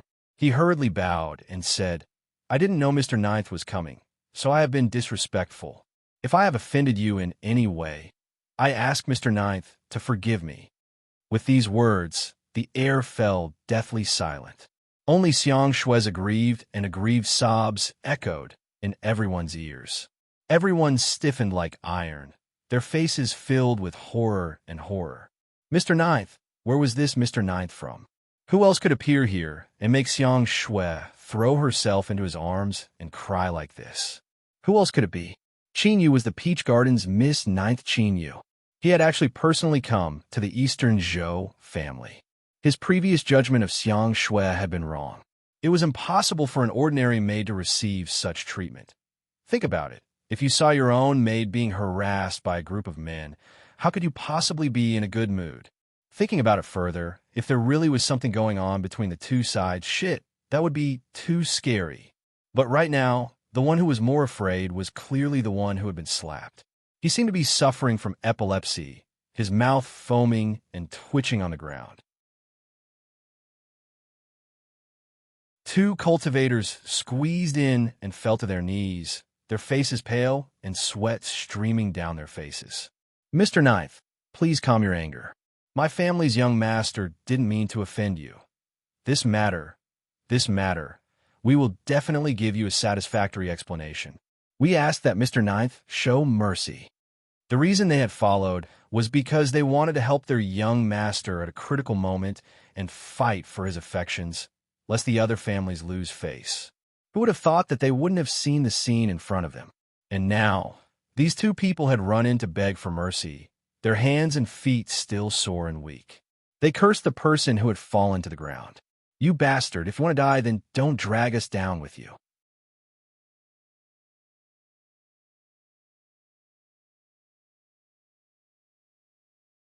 Chapter 1337. Mr. Ninth of the Peach Garden. This was Mr. Ninth of the Peach Garden.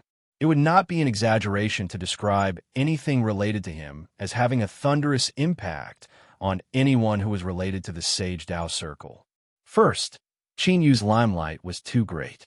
As a young cultivator, he had leapt into zenith heaven and was a peak vast young existence. He had killed several half-sages and even killed a true Saint Netherworld saint. This was an unimaginably terrifying feat. Second, because Qin Yu had risen too quickly, there weren't many people who had seen him before. The Holy Dao Circle and the surrounding influences were deliberately spreading news about him.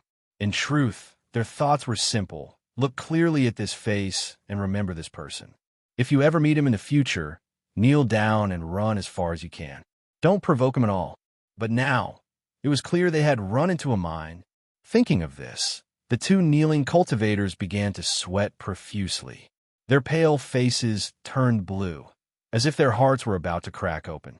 With Qin Yu's current status and identity, a single word from him was enough to send their entire family into the abyss of destruction. Qin Yu swept his eyes over the two people and the one who was spitting on the ground. Then, he patted Xiang Shui's shoulder. I know you were wronged, so I personally came to pick you up. This person's mouth is a bit smelly. What do you think we should do? This was giving Xiang Shui the right to deal with them. The two cultivators hurriedly turned and kowtowed. Miss Xiang Shui, please put in a few good words for us. Our young master was momentarily angry and didn't intentionally offend you. Xiang Shui wiped her eyes, gratitude filling her heart. She certainly knew Qin Yu's goal in saying this, especially when he said he would personally pick her up. Qin Yu hadn't forgotten her. He still remembered her. Xiang Shui took a deep breath and looked at them. She said in a low voice, "It isn't anything serious. I won't lose any face if I say a few words, so let's just forget it." Qin Yu frowned. "Forget it?" Xiang Shui nodded. Qin Yu hesitated for a moment. "Consider yourself lucky. Now screw off." The two cultivators' faces were filled with the ecstasy of surviving a disaster. They grabbed the one who was still twitching and spitting and dragged his feet as they turned around and ran. The person's head hit the stairs, and with a thud, he disappeared in the blink of an eye. What nonsense! If they didn't hurry up and leave, were they waiting for Miss Ninth to change her mind? Of course, even though he escaped quickly today, he still had to give an explanation afterward. Otherwise, did he really think that this matter would end just like that? He was simply too naive. If he knew what was good for him, he would have taken the initiative to attack. If he didn't, he would have waited for Qin Yu to arrive, and the result would have been miserable. I just happen to be a little hungry after rushing all the way here. Let's sit down and eat something before we leave.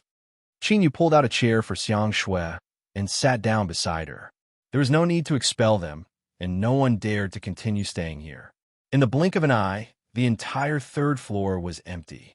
At the same time, news that the Peach Blossom Gardens Mr. Nine Qin Yu had returned to the Eastern Zhou family's encampment spread out at an astonishing speed. Outside the restaurant, a massive number of cultivators had gathered. Their eyes were filled with excitement and awe as they looked at the young man sitting by the window on the third floor. To Qin Yu, the difference between today and the past was like the difference between the heavens and the earth. But in truth, not much time had passed. There were many cultivators in the city who had seen him, so they quickly confirmed the authenticity of the news. As a result, the entire city was shaken. Of course, they did not know the true strength of the Peach Garden's Miss Ninth, but judging from the rumors, she was at least at the level of a true saint. Even in the vast Yang world, they were at the top. With their status, it would be hard for them to see him again after today. The restaurant manager was so excited that his body began to shake. With today's events, his restaurant would be the only one in this area. It would be hard for business to not explode. He sent a servant to the cellar to bring out the store's most precious wine. After several preparations, he carefully brought it up and respectfully said, "Mr. Ninth, it is our unsurpassed honor to have you visit our humble restaurant again. Today, all expenses are free of charge. This jar of wine is for you to taste. I will be excusing myself." Qin Yu picked up the jar of wine and peeled off the seal. The fragrance of wine immediately filled the air. He smiled and said, "He's just trying to flatter me. For him to spend so much capital, I won't give him any benefits." Xiang Shui glanced at him. She said in a low voice, "You appearing here is the greatest harvest for the restaurant manager." Qin Yu filled a cup and placed it in front of her. "It's been a long time since we last met. Cheers." Xiang Shui lifted the cup with both hands. She sincerely said, "Qin Yu, thank you." As she finished speaking, she raised her head and drained the cup. Qin Yu smiled and raised his cup. There was the sound of footsteps at the top of the stairs. East Joe Jolly walked in and bowed. "I didn't know Mr. Ninth had arrived. I have yet to reach Nascent Soul, so please don't blame me." Qin Yu glanced at her and smiled. "Miss East Joe, we are old friends, so there's no need to say such things. Come and sit with us." East Joe Jolly calmed down and smiled. She knew that after today, all the rumors and rumors about her inheriting the position of patriarch would vanish without a trace. This was because she had the qualifications to sit and eat with the Peach Gardens, Mr. Ninth. Just this alone was enough. I've been so busy that I'm hungry. Then, I won't be polite. East Joe Jolly sat down at the table. She looked at Chinyu in front of her and tried to suppress her emotions several times. In the end, she sighed and said, "If it weren't for you sitting right in front of me, I would still find this hard to believe. We are both cultivators. When we first met, your strength was far inferior to mine. But now, I can't even see your back. Xiang Shui, how can there be such a fierce person in this world? Ordinary cultivators like us live far too difficult a life." Xiang Shui blinked her eyes. She helplessly said, "Patriarch, please don't say that. You can be considered an ordinary cultivator, but I really have no way to live." Chinyu smiled and shook his head. He filled his cup and raised it once more. "All right, today we are old friends reminiscing about old times, so let's not talk too much about these things. Cheers!" East Joe Jolly and Xiang Shui looked at each other and smiled. They raised their cups and drank with him. The wine that the shopkeeper had given them was truly worthy of being the store's best wine. The taste, texture, and aftertaste were all first class. Even though there wasn't a small amount, it wasn't enough for the three of them to drink together. Perhaps because they didn't use their cultivation to resist the alcohol, East Joe Jolly and Xiang Shui flushed red, and their word became a bit more casual. Seeing Chinyu smile and respond without the least bit of displeasure, they became even bolder. Xiang Shui even used the power of the wine to mention that she had been preparing to inoculate herself. East Joe Jolly's eyes widened as she listened. Then, her gaze fell onto Chinyu. "Don't look at me like that. Xiang Shui has gone crazy, but my mind is still clear. I certainly won't go crazy with her. It's fine, it's completely fine." East Joe Jolly giggled. "Even if it is, it's fine. Look at Xiang Shui's expression right now. Although she hasn't said anything, she must be very happy in her heart." Chinyu rubbed his temples. He thought that this drunk woman was truly bold. She actually dared to provoke him like this. He glanced at Xiang Shui. Not only did this woman have no intention of explaining herself, but she even raised an eyebrow at Chinyu. Her expression seemed to say, "You can try me and you'll know if I'm telling the truth or not." The wine was finished and the cups were in a mess. Chinyu placed the cup on the table. He looked at Xiang Shui and said, "Have you decided? You really won't come with me?" There were some things that didn't need to be explained too clearly. From the moment Xiang Shui chose not to pursue the matter, Chinyu had already understood. The air fell silent. East Joe Jolly looked at Xiang Shui. Her lips moved, but she didn't speak. Her eyes revealed a trace of anxiety. After several breaths of silence, Xiang Shui gently nodded. "I won't go." Chinyu didn't speak. He gently tapped his fingers on the table. "In truth, the peach orchard is a good place. The people there are good. You can live there." Xiang Shui interrupted him with a smile. "I like it here very much. Every day is very fulfilling, and the patriarch treats me very well. And with you here today, my life will be even better in the future. Perhaps at some point, I will choose to find a man and start a new life. This is enough for me. I'm quite satisfied with it." Chinyu nodded. "I respect your choice." He looked at East Joe Jolly. "East Joe, family head, then I will hand her over to you. If Xiang Shui really marries in the future, just send someone to the peach orchard to send a message. I will personally congratulate her." East Joe Jolly nodded. "Mr. Ninth, rest assured, as long as I am here, I will not allow Xiang Shui to suffer any grievances." The change in how she addressed him meant that the weight of her words was different. Today, he had made a promise. Unless it was a trouble that the entire East Zhou family head couldn't resist, if Xiang Shui were to suffer any grievances, that would be the same as giving Chinyu a handle to use against her. Thus, these words were heavy. Chinyu nodded. He looked at Xiang Shui and said, "Take good care of yourself. If you change your mind one day, the peach orchard will always welcome you." He stood up. "I'm leaving." As he spoke, he took a step forwards and instantly vanished. Xiang Shui was stunned. Her eyes turned red, and she quickly wiped them away. She said in a low voice, "How shameful. I'll let the patriarch see a joke." East Joe Jolly reached out and hugged her. "You silly woman, why did you refuse Chinyu? I can see that although he is the high and remote peach orchards, Mr. Ninth, his feelings towards you haven't changed too much. Letting you go is also a sincere act. Do you know how many people in the entire vast Yang world want to curry favor with him, but they can't find even the slightest chance?" Xiang Shui lay in her arms, her voice a bit muffled. "I know that Qin Yu hasn't changed, otherwise he wouldn't have come looking for me." She looked up. "But there are some people who are destined to be nothing more than passers-by in your life. They walk too fast and too high. We cannot catch up to them. Even if we are forcefully pulled up, we cannot withstand the cold at such heights. We can only survive under the protection of their wings. Perhaps Qin Yu is willing, but I don't want to become his burden. Moreover, what sort of noble woman is Miss Peach Maiden? If I go to the peach orchard, I fear she will be angry. A person should know their own limits. Rather than forcing things, I might as well stay here. With today's meal and Qin Yu's promise, no one will dare to provoke me again. From now on, I can live a happy life, and I won't need to be as cautious as I was before." A complex light flashed in East Zhou Jolly's eyes. If they were in each other's shoes, she didn't know if she could be as carefree as Xiang Shui. But there were some words that Xiang Shui had spoken correctly. Some people were destined to be nothing more than passers-by in your life. Perhaps they had left behind some indelible memories in your memories, but you didn't have the qualifications to walk with them.